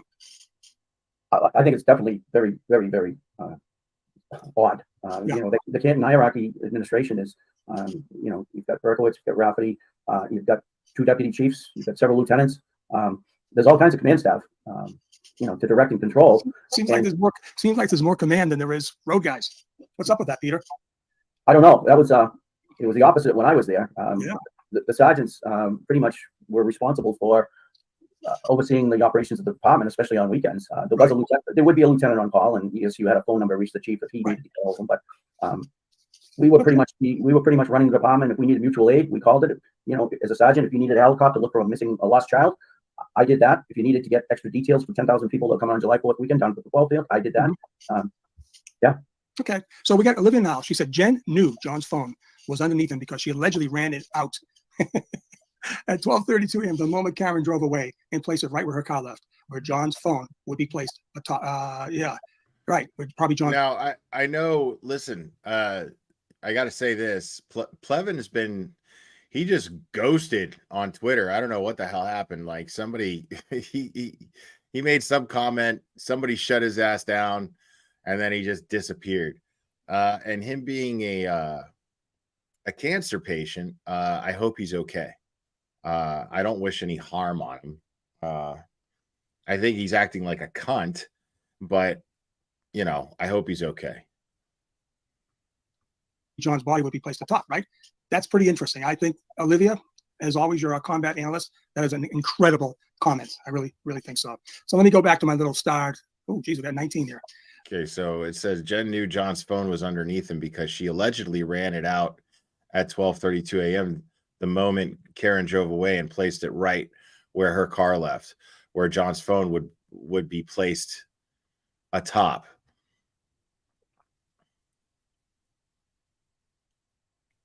Okay. All right, let's go back to this one here. Here's one from Diane Gallagher. Was there a state police accident reconstruction team deployed to 34 Fairview, especially since it was a BPD officer? That's a great question.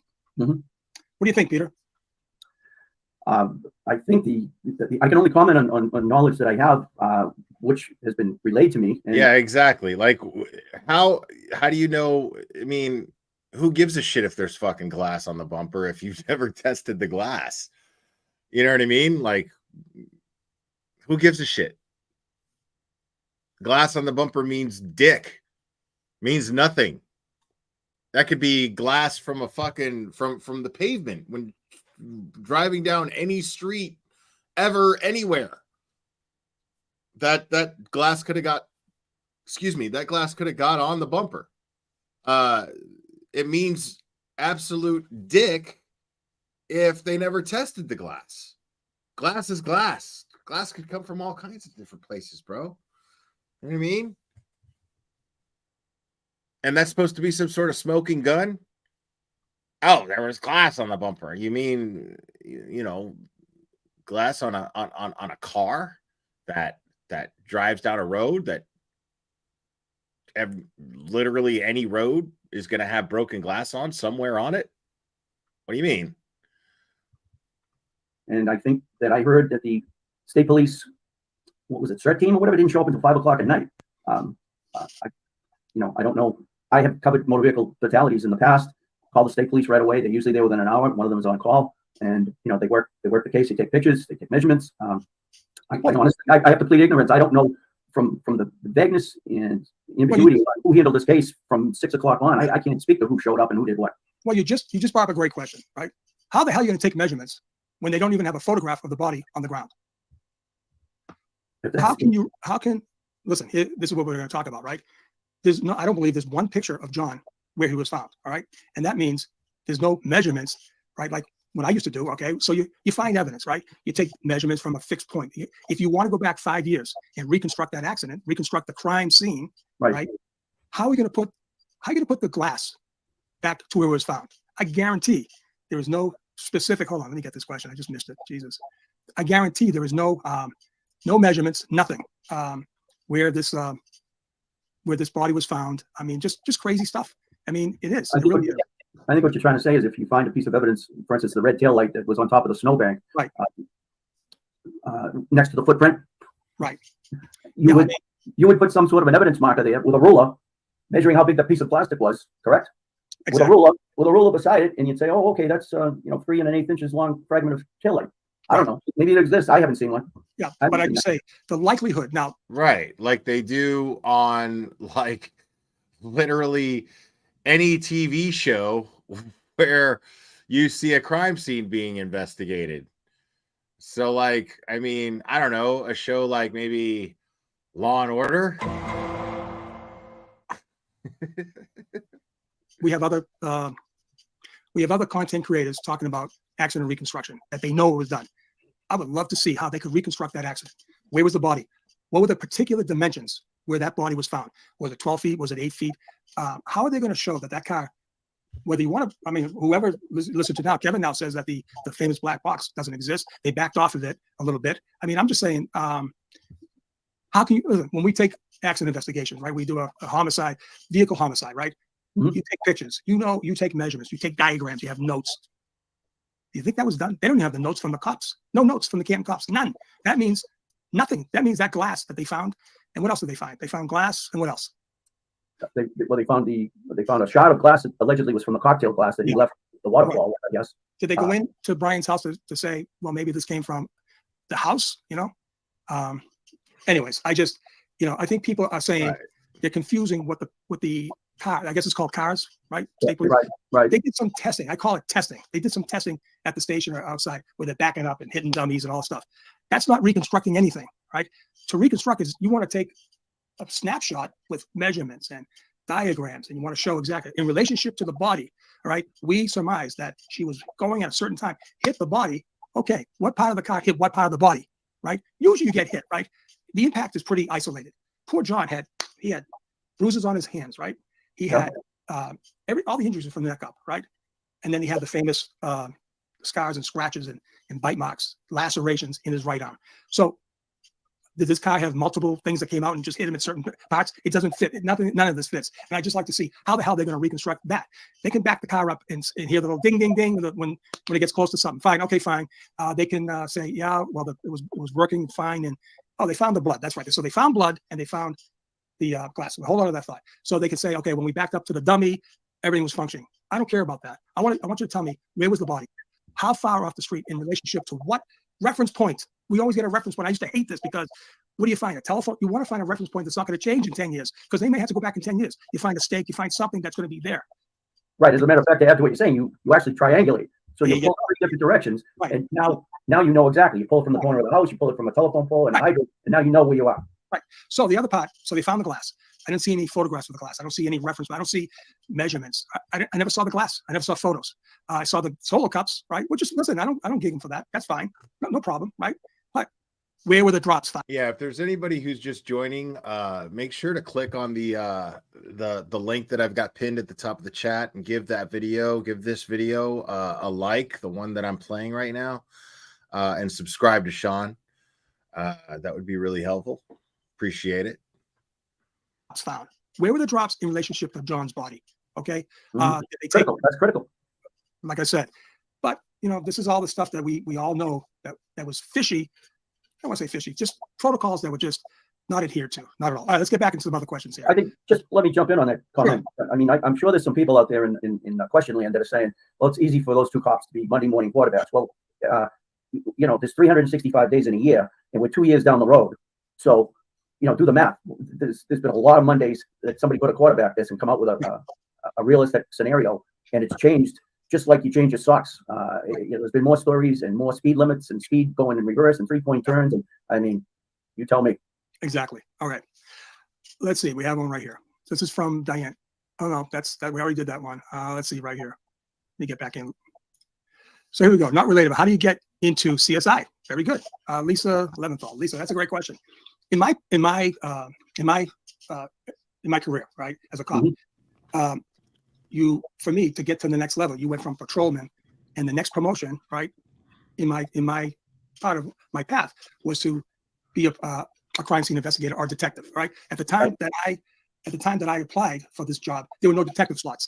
So I basically said, and I loved it. I loved the whole idea of putting a crime scene together, because let's face it, you find out who murdered who. You find out who did who did the burglary, who stole the car. It's not a science, but the crime scene investigators make this happen, right? They find things that put all the pieces together. So how did I get into it? I got into it because that was the next part of my career path. I really wanted to be in the vice unit back then, and I got the promotion to the CSI investigator. So I literally had I wore two hats. I had full county. I was working as a cop in Arlington County, and in my job, we divided up the county in 3 sections. I was a Southside agent. They called us agents, and I had free reign of all of South Arlington. That include Crystal City, Arna Valley, Green Valley, all the way up to Army Navy Drive, Walter Reed. I mean, not Walter, but Glebe Hospital, all that area. And I could just have free roam, but I had to be on call if there was a homicide, if there was a rape, if there was a burglary, if there was a crazy, lasting from vehicles. You want to find the fingerprints. Right. So, and then, I decided to join DEA, and that's it. What about you, Pete? Well, you guys didn't have any crime scene, right? You mean it's patrol or sergeants or investigative? As a rule, we would call a detective in. If there was not a detective working on the shift, we would call one in, wake them up at night, 3 a.m, whatever the case might be, have them come out, take pictures, assist them, have the officer doing the report, who's assigned to that sector of town, is to work with the detective, and they would. Well, who does it for Prince? The detectives. Okay, good. In Westwood, we were under a gentleman named Lieutenant Ford, John Ford. We were instructed and trained to be able to take photographs. We went to photography school. On training, we had a print kit in the car, and if there was a burglary, just the patrolman covering the call. Me, I break out the print kit and do the dusting and lift it and tag it and bag it and add it to the report. So we did a little bit more in Westwood because personnel we didn't have. Canton had more detectives. We had one in Westwood. Canton had some. Yeah, I'm seeing a lot of comments about Grant getting fired from his volunteer job from a media outlet today. And the issue of him being on the spectrum comes up a lot. And I'm not insensitive to that. I want to be honest. I'm really not insensitive to that. But the thing is, though, if he's going to use that as an excuse, right? If he's going to use that as an excuse for his shitty actions, he's hurting people. The fact is Grant he uses his voice to lie and dox people, and lie about them. He's done it to me. So the thing is he technically physically assaulted Tom, which is probably what he got let go for. If I had to guess, he probably got fired for what happened with Tom, if I had to guess. And he's dangerous. That makes him dangerous. So here's the thing. If you're going to use, if people are going to use, and Grant's going to use being on the spectrum as an excuse for his actions, then Grant needs to be under supervision. That's what it boils down to.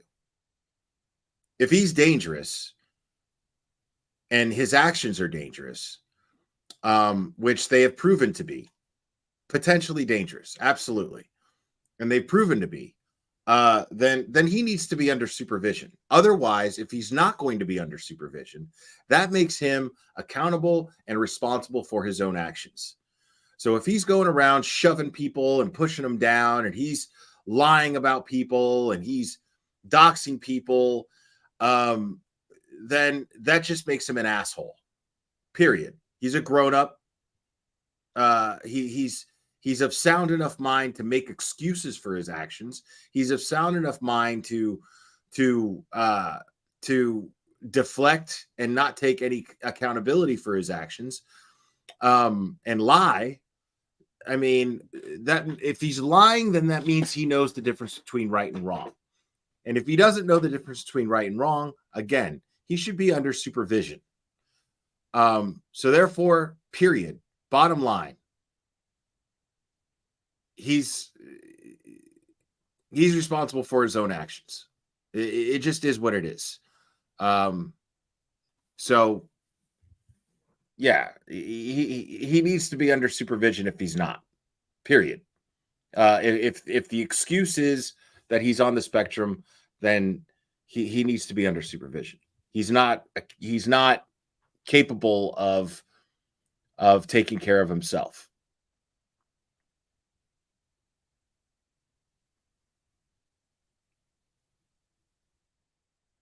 Exactly, Pearl. I agree. That's all. Here's another question from Ruby Chase. Question: any idea what the Alberts have on all these people? Do they have dirt on them, or are they physically threatening them, or what? What says you, Peter? I think the right answer is D. I don't know. All the above, huh? I mean, you and I have had this conversation with many other people, and we seem to come back to the same focal point. It's just, and Jackson said it himself. We have the big fish on the line. We just have to get them in the boat. We think that you and I have said that we think that this investigation was launched by the feds long before the Karen Reed case. Yeah, and it also says, like on his Twitter, it straight up says disabled. Like he states, he describes himself as disabled. So you got to pick one, Grant. Are you disabled or not? You know what I mean? Because if you're disabled, well, then you need to be under supervision. You know, check yourself into a fucking home or something. Disabled my ass. You know exactly what you're doing. And the reason why I know you know exactly what you're doing, Grant, is because you lie to cover up your shit. You lie to justify your shit. So, bottom line is you're a dick. It just boils down to that. So I don't want to hear that shit. Disabled. Like, that's your excuse? If that's your excuse for being a complete and utter piece of shit, and it boils over to being potentially dangerous, you need to be locked the fuck up. Case landed on their doorstep, and that there was a bigger target that they were focusing on, corruption-wise. And you know, you can go back to the Birchmore case, which was a year before the Karen Reed case, also investigated by the Canton police. You know, I'm not commenting on the efficiency, effectiveness of that investigation as I sit here. I wish you would, but I'm not. I believe that's still under investigation to some degree. So we'll see. But it sounds like the feds were in town. It could have been the Senator Brian Joyce incident that he had been indicted, and they might have been looking at that. I can't tell you, Sean. One thing we do know for sure, somewhere in those 3,100 pages, we're going to get the answers. Oh, the exculpatory, apparently.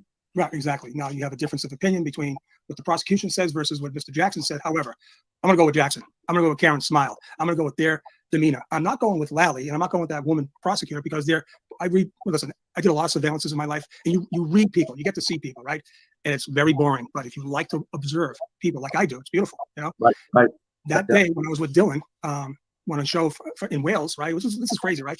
I could tell the confidence in Karen, just the way she stood. And listen, we're going to have maybe we'll get this former ATF agent who's a body language expert. Maybe we can get her on the show. I heard about her. I heard about her recently. She's written books. I guess she's the real deal. Yeah, and I remember in Texas when we have these supervisor type conferences, they would bring a guy in. He was a great guy. Even in Boston, you know, you ask all these questions like, "Do you drink coffee?" Yes. You do all these yes questions. Then you throw in, what was the name of your second grade teacher? Now, the idea is you're going to go to the part of your brain. Now, you're either going to look down, sideways, or up. But with someone like that, you have no problem answering the question because you want to search that part of your brain that holds the answer. Right. Now, contrary is, okay, did you kill John O'Keefe? Now, or no, what time did you leave 34 Fairview? Now your eyes are going somewhere else because you want to stay away from the truth. I remember seeing that in the movie The Negotiator. If you're looking on one direction, then you're accessing the part of your brain that holds memory. And if you're lying, you're looking in the direction that's going to try to access the part of the brain that is creative, which would indicate that you're lying. Not a great movie, but I remember seeing that and I was like, I wonder how much truth there is to that. The truth. Now you got to think, and it's an amazing. And of course, you go into the sweaty hands. But listen, body language is everything. But I got to tell you, I'm going with Team Reed on those 31 pages. I saw Lally. Lally looked like he's never looked great in this whole thing, never. But he looked like he lost his best friend. You were there. Tell us what you saw. I saw him when he came out of the courtroom after the approximately 20-minute hearing, and it was it was continued. He came out. Well, one thing, he was late coming into the hearing. If you as a police officer showed up late for a hearing, you'd probably end up downstairs in lockup. Right. He sauntered in, and the judge made some comment like, "Oh, Mr. Lally, I didn't know you were coming." So I don't know what it was, but he left and he walked by me within 4 feet of where I was standing outside, at the top of the stairway, outside the main courtroom 1, with Karen and her defense team still inside, and he looked like he had a piano on his back. He was just straight focused ahead. There was only about maybe a half dozen of us there. It wasn't like he had to run a gauntlet and was afraid he was going to be intimidated or yelled at. He looked like his life was a problem for him. Right, and you then compare that what struck me live. I saw this live, right? Yeah. When Mr. Jackson says, and by the way, Your Honor, we're going to be revisiting our motion, and we're going to have a very significant, how do you put it, extraordinary governmental misconduct. Now, Yep. my day it was called what was it called? Prosecutorial misconduct. Yes, outrageous conduct of the government or prosecutorial misconduct. This one hit the jackpot. He says, I mean, really extraordinary governmental. So that's not good. But the key of that whole thing was, if you ever get to see the video again, I think people clipped it. When he says that, focusing on Karen, her smile went from ear to ear, and she peers over, like she says, "That's right, pal. We got you fuckers." And they got him, I'm telling you. And the other thing was, so we're talking about body language, right? Right. And so at the end, you see Karen at the end, and when everyone's filing out, she's peering down. So if your back is to the judge where Karen was, she's looking over to the left where the prosecution, McAlberts, were sitting, right? And I guess the story was she was staring down Jen, and when they locked eyes, she called her something liar. Okay. And that's critical because guess what they got? They got Jen's phone records. And then, so, listen, this is not rocket science. You put 2 and 2 together, right? You know what they got. Right. And when Karen said something liar, because liar you can make out. Yeah. I don't think Karen uses profanity. Do you? But she called her a liar, and that's on the the coattails of them getting. Listen. Yeah, V. Louise. Yeah, that's a great question. Do I think that the judge should be reassigned? Not because I think that she's siding with the prosecution. I think that she is going to. I think that they have. I think that they have the same interests. I think that Auntie Bev and the prosecution both want this to go to trial. I'm just not convinced that they both want this to go to trial for the same reasons. I think Auntie Bev, just wants. I think Auntie Bev just honestly wants the publicity. I think she wants to be part of a high profile case. That's just me. That's just me speculating as to why she seems to want to go to trial so bad.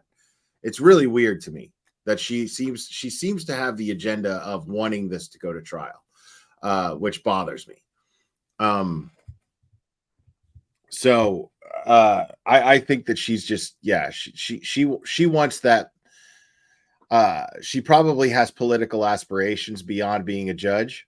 And if I had to guess, the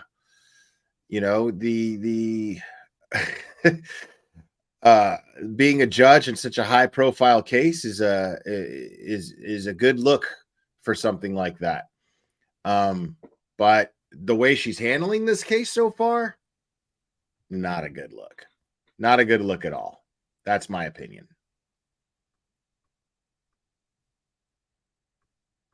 Listen, I can just only imagine. I've said this before. I'm going to say it again. Yes. Do I want I wanted the 15th. I wanted the 26th. I want the 12th. I still believe. I know maybe you can add to this. I still believe now that they're neck into this, into these 3,100 pages. They know what's coming down the pike. I still have a hard time believing that Morrissey and Lally will allow this to happen on their turf. Allow Jackson and Eddie to destroy them. They're going to destroy them. So I want it. I want it because I think Karen needs this. We all need it. We need to see blood. We need to see the meat. We just need the raw meat, and just hides to be taken down. I just don't see it's going to happen. It's going to be like, oh man, we waited for this. They're going to come and say, in the interest of justice, based on newly acquired evidence, we're going to take this case and we're going to dismiss it. This is going to be so anticlimactic. However, I still hope. But anyway, so what do you think? I mean, that's the thing. Is like what Sean is saying here is interesting. I want to elaborate on that a little bit because I get called a grifter a lot, right? Which is really funny. I'd never been called a grifter until I started talking about this case. And I get called a grifter a lot. Now, would it benefit me as a YouTuber if this goes to trial? Totally. Absolutely. It would absolutely benefit me as a YouTuber. The thing is, though, I don't want this to go to trial. I honestly don't. I don't want this to go to trial because I don't believe that that would be in the interest of justice. What would be in the interest of justice would be that the judge recognizes that there is no evidence that is credible enough for the prosecution to move forward with this case. and then dismisses the charges. That would be in the interest of justice, because we all see the fact that there's just not enough evidence that I mean, there's just way too much doubt. So that's why I find it very strange and suspicious that Bev wants this to go to trial. It seems like she does anyway. Would it be like super exciting if this went to trial? Would this be an extremely entertaining trial because of all the cross examinations that would take place, and the witnesses that the defense would call? Sure, it would be a fucking show, absolutely. But the thing is I don't think that that's the best thing in the interest of justice. So I don't want this to go to trial. But if it does, yes, I'm going to cover it. I'm going to go through it. But I assure you that my numbers are not what's on my mind when it comes to that. So it's, yeah, I don't want this to go to trial. I want the dismissal of this case to be the next step, and then the next steps moving forward would be a change in the powers that be in Norfolk County, so that the people of Norfolk County are not living in a corrupt environment.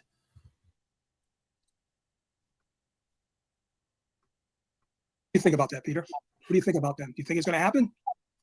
I don't see it going to trial. And I guess on March 12th, I heard the judge say, "This counsel, you will have the whole day. You can take the whole day." I think was her exact quote. Well, yes, they're gonna unload a lot of information. My friend Dylan, it's not all just exculpatory. I believe there's going to be little threads of what they said, how they put it, governmental misconduct. Extraordinary. Yeah. So, I mean, does that mean they're going to eviscerate the Massachusetts judicial system and the Norfolk County judicial system? They're going to throw the onion back in front of everybody on national TV? Yikes. Listen, this case is the Right. tip of the iceberg for the Commonwealth. I have good reason Exactly, to believe something's Peter. coming down the pike. Big league. Coming down the pike, big time. It's going to explode on federal judges, the highest in the Massachusetts Commonwealth. It's coming down the pike. I can't talk much about it, but I have, just on the money information that this right here is just the tip of the iceberg.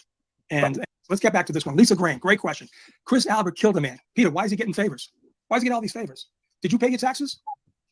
Do you? I mean, you got to tell me.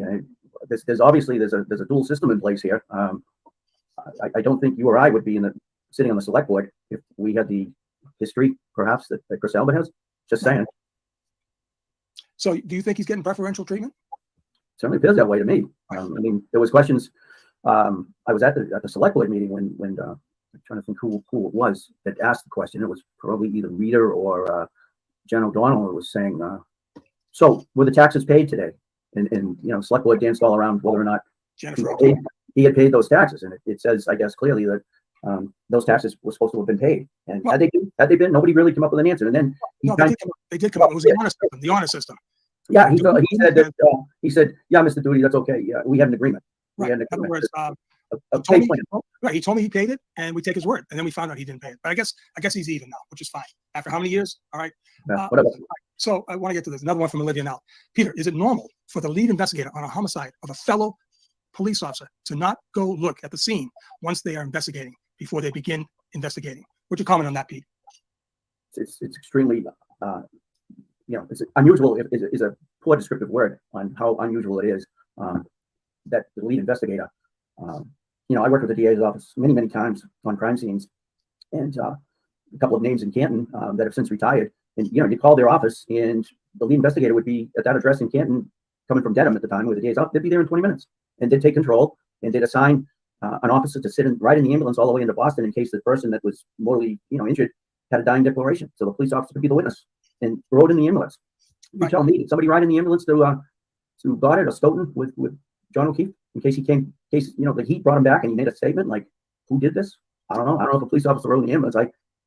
I don't know. I didn't see anybody. Now listen, I saw a couple of trolls, and listen. They may know. I don't know. I've never seen it written down. I don't know what police officer would have jumped in. Right? Maybe it was Mulaney.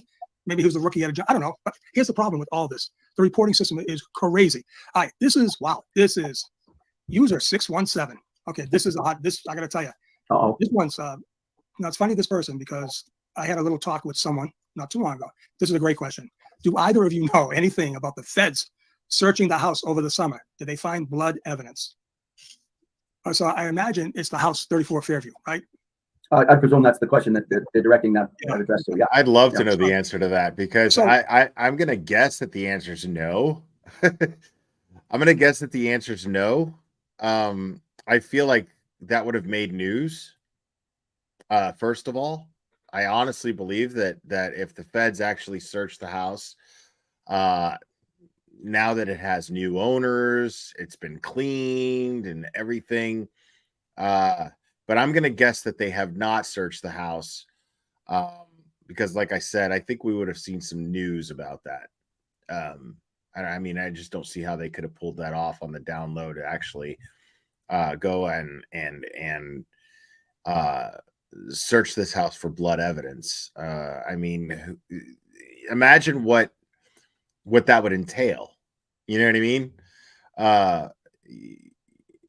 Probably have to rip up the floors, because they didn't remodel that whole basement area.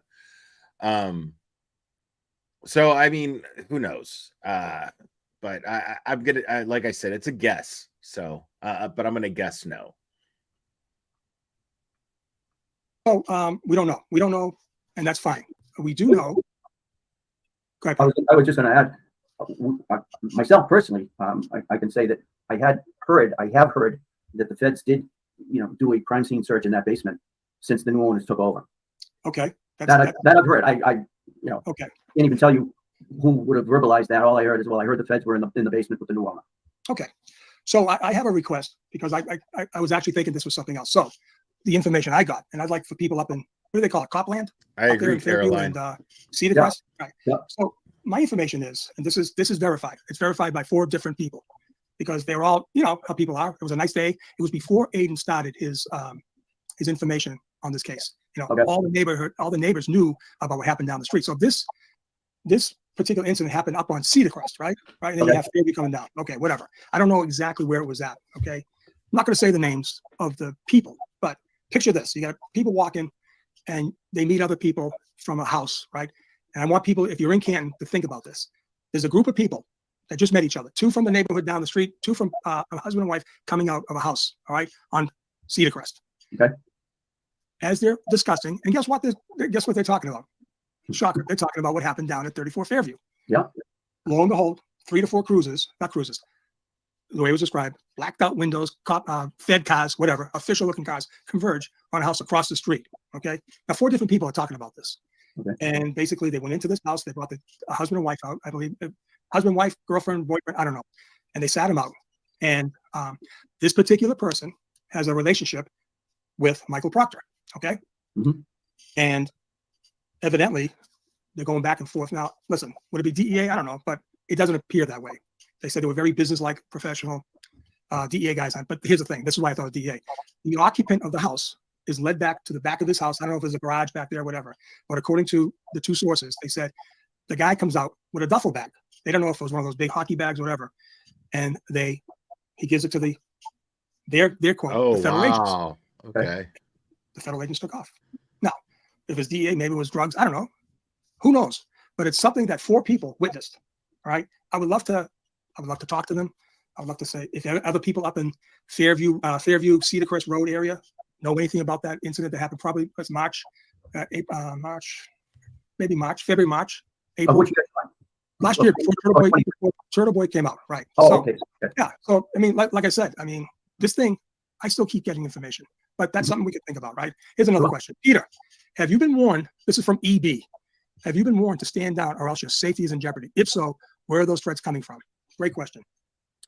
The only way I can speak to that was there was a Twitter post that was criticizing me for coming out and donating to Karen's defense fund, and said something about something to the effect, I'll be sorry or something like that. But you deal with this all day long, Sean, with trolls and Jesus. you Yeah. know, I mean, it is we what it is. carried a gun for 30 years. We did what we did, and I guess you get a little bit seasoned after that. And if somebody wants to troll and tell me that, I got to be careful, get in line. Yeah. Well, here's my thing. Yeah, You guys, the people who are doing these things, the people who are like all over this chat, I guess tonight, right? They're supposed to be on the side of the innocents, right? If they get all the evidence, why are they crucifying people? Why are they demeaning people? We're not doing that. We are not doing that. Okay, we're just basically stating theories. We're stating opinions. We're commenting on evidence. Right. I'm not going to talk about my baby project, but that's my baby. That's my baby. It's the hill I'm going down on. All right, let's go to this one here. All right, so here we go. This is from Sean. This is based on the Apple Health Movement data. At 12:32 a.m., the phone takes steps the exact distance from the front door to where John's body was found. Wow, how about that? That's a great question. Well, that's a great statement, Olivia. So, based on the Apple Health Movement, right? Health Movement. 12:32, the phone takes steps the exact distance from the front door to where John's body was found. Well, that's an easy one. Whoever had the phone brings the phone from the front door out to where he was found, right? That means he couldn't have been hit. Number one, okay. Number one, could not have been hit, right? And listen, we know that GPS is flawed, right? You had a storm brewing. Who knows what the geographical things were? But that is an awesome question, and we're going to get to it. Listen, here's my thing. All right, when you lose your credibility, right, Peter? We're talking about credibility here. If you lied on the stand, right, what would happen to you? I mean, professionally, if you were caught in a lie, you bold-faced lied because you set someone up and you planted evidence. Professionally, what would happen to you? Basically, your career would be over. I mean, that word would travel through the courthouse. Every judge in Massachusetts would know that the credibility of Officer John Doe had no standing, and there you go. It would be curtains. And if you were the investigating detective and you were putting all this evidence in front, everything that you touched would be tainted. Would be basically you could not be believed. Right? Am I right? 100% right. Yeah. Right. Yeah. That's it. Right. Your credibility. Okay. So your reputation is everything in law enforcement. Once you lose that, game's over. Right. And if you're not. And I don't know if they're going to bring this up, but the point I want to make as far as that goes is I mean, that's really the meat and potatoes of your job as a law enforcement officer. Like, obviously it's the investigations, but in order to get the conviction of someone, you have to sit on a stand in court and testify to your findings. You have to back up your findings by telling a jury and explaining to a jury the nature of your findings. And if you can't credibly do that, well, what good are you as a fucking cop? You know what I mean? I mean, a cop has to fucking do that when it comes to a ticket, a traffic ticket, right? When it comes to a traffic ticket, what happens? If you show up to court to fight your traffic ticket, what happens if the cop who wrote you the ticket doesn't show up? Ticket gets dismissed. It's over. Gone. Right? So it's the same thing if a cop lies on the stand. You know what I mean? If a cop lies on the stand in especially a murder investigation, and especially the murder of a police officer, and they sit on the stand and they get caught lying, well, that's it. Their credibility as an officer, they're useless. They're fucking useless at that point. Doesn't matter how good their investigative skills are. If they can't credibly sit on a stand and tell a jury and explain the nature of their findings, then they're useless. They're done. You know what I mean? That would be one of the reasons why their career would absolutely fucking be over. If you're not thrown in jail, you don't lose your job, right? I mean, there's some people that on my job as a DEA agent were giglioed, right? It's a thing where, an agent, was not forthcoming, right? Or he fudged something, not criminally, but it was deemed to be a serious offense. Now, did not get fired, but we call it, well, then if you can't testify in court, what good are you? You can't go on the street because you may catch Pablo Escobar, right? And your team, you can't testify. So we used to call, you're going to go to the rubber gun squad, right? You count bullets, you count batteries, whatever. You don't lose your job, but let's face it, you're done. It's over with. Let's see what this is. Here we go. Question. Olivia, is it normal for we already got that one. I'm sorry. Jesus. Let's see here. Lisa, how about this one? Nope. Are we getting to the end? I think we're getting to the end. I think so. Yeah, we're at the end here. Listen, people. The question and answer. I think I don't know how if you like this. If you like this type of format, we'll definitely keep it in play.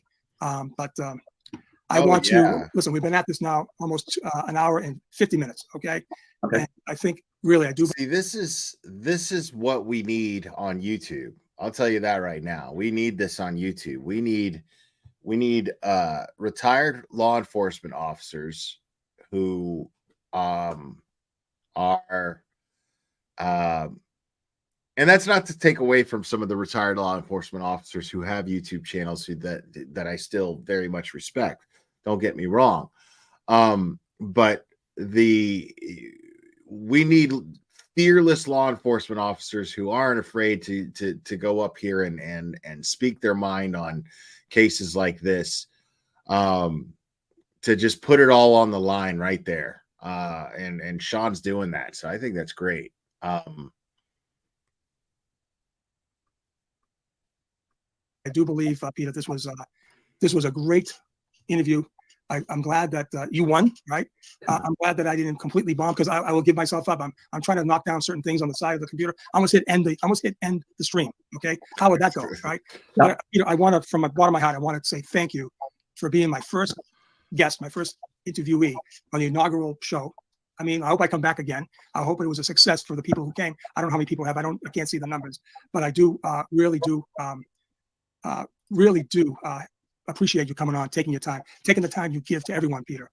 Really, you give your time to the standouts. You give your time to me. You give your time to everyone. We have confidence. Listen, and this is the first time I actually got to see Peter, other than being at the courthouse. I actually got to see him for real. And this is the whole thing where we just, like I said, we know each other, but we don't know each other. But we're in this community. We're in this to win. We really are. So, Peter, from the bottom of my heart, I really do thank you for coming, for being here tonight. For me, it was a very special, and I really do appreciate you coming and to joining us. So at some point, maybe we'll come back and revisit a few things when we get some more information. Do you have any final thoughts before we end this? No, I simply would say to you, thank you for the opportunity to come on your first show. I felt rewarded that, and recognized, and I thank you for it. And I commend you for all your diligence. I know, like you said, you're up all night putting this together, and I know you and I talk probably 3 to half dozen times a day on various things that come our way. Peter, is it all roses when we talk?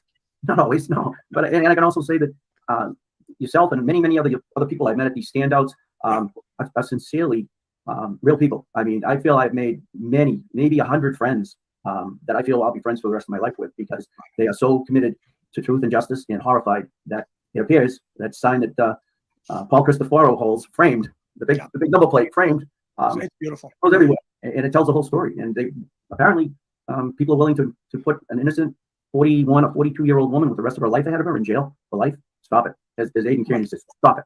Stop it. Right. Peter, thank you so much. Thank you so much. Like I said, we'll be talking again. It needs to drop. I really appreciate you taking your time on coming on. Have a great weekend. Glad to do it. Right. And I'm sure the people out there in Twitter land and Facebook and Voices and everything else, Sean, I know the enthusiasm and the respect they have for what you've done and what you bring to the table. And I just want to thank you. I'm just a guy in Naples. That's it. I'm doing all I can to hopefully we get this to the finish line with the outcome that we all want and that Karen deserves and John O'Keefe deserves. So with that, Peter, I'm going to take you off the show. Stand by. I'll come back and see you when I have some closing remarks for the crew here. Okay. All right. Can I break away for 2 minutes? I just need to let the dog in. You got it, buddy. No problem. Okay. All right. I hope this went off the way. I hope it went off the way I was going.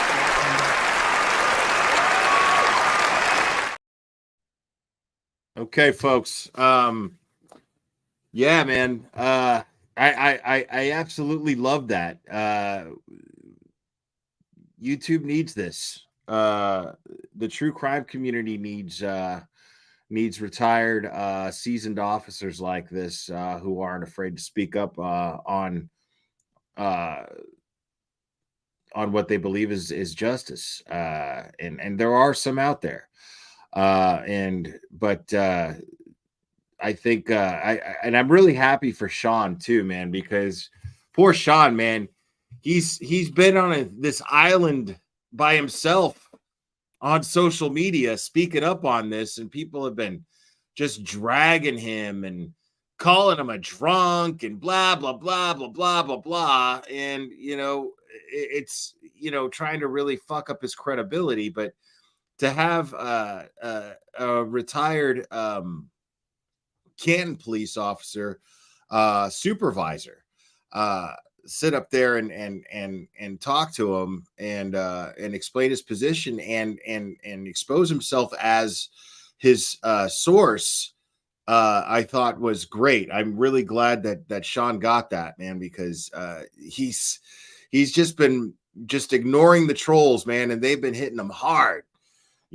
so much love to you, Sean, and I'm really glad that you got this YouTube channel getting off the ground for you've got this launched, and I'm hoping to see a lot more of these.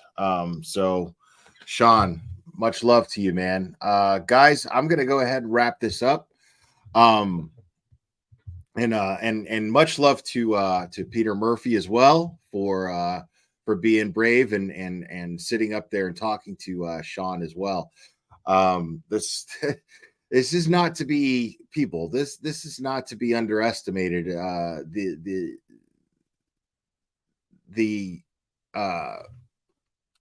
The capacity of what we just watched is a big deal, because these guys are being threatened, and they're being threatened by other cops.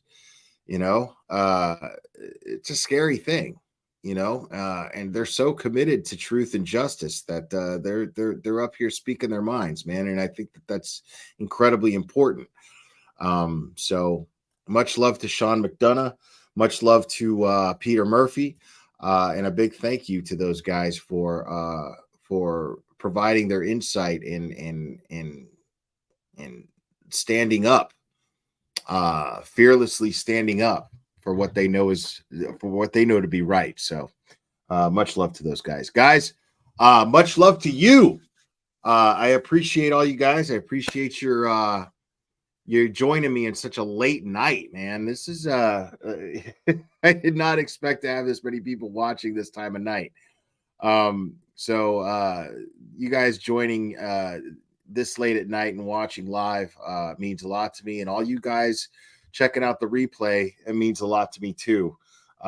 So thank you guys. Thank you for subscribing. Thank you guys for liking the stream, and thank you for all your support all around. It means a hell of a lot to me. It really, really does. And I'm going to go ahead and wrap this up. I love you, and we will do this again very soon, my friends.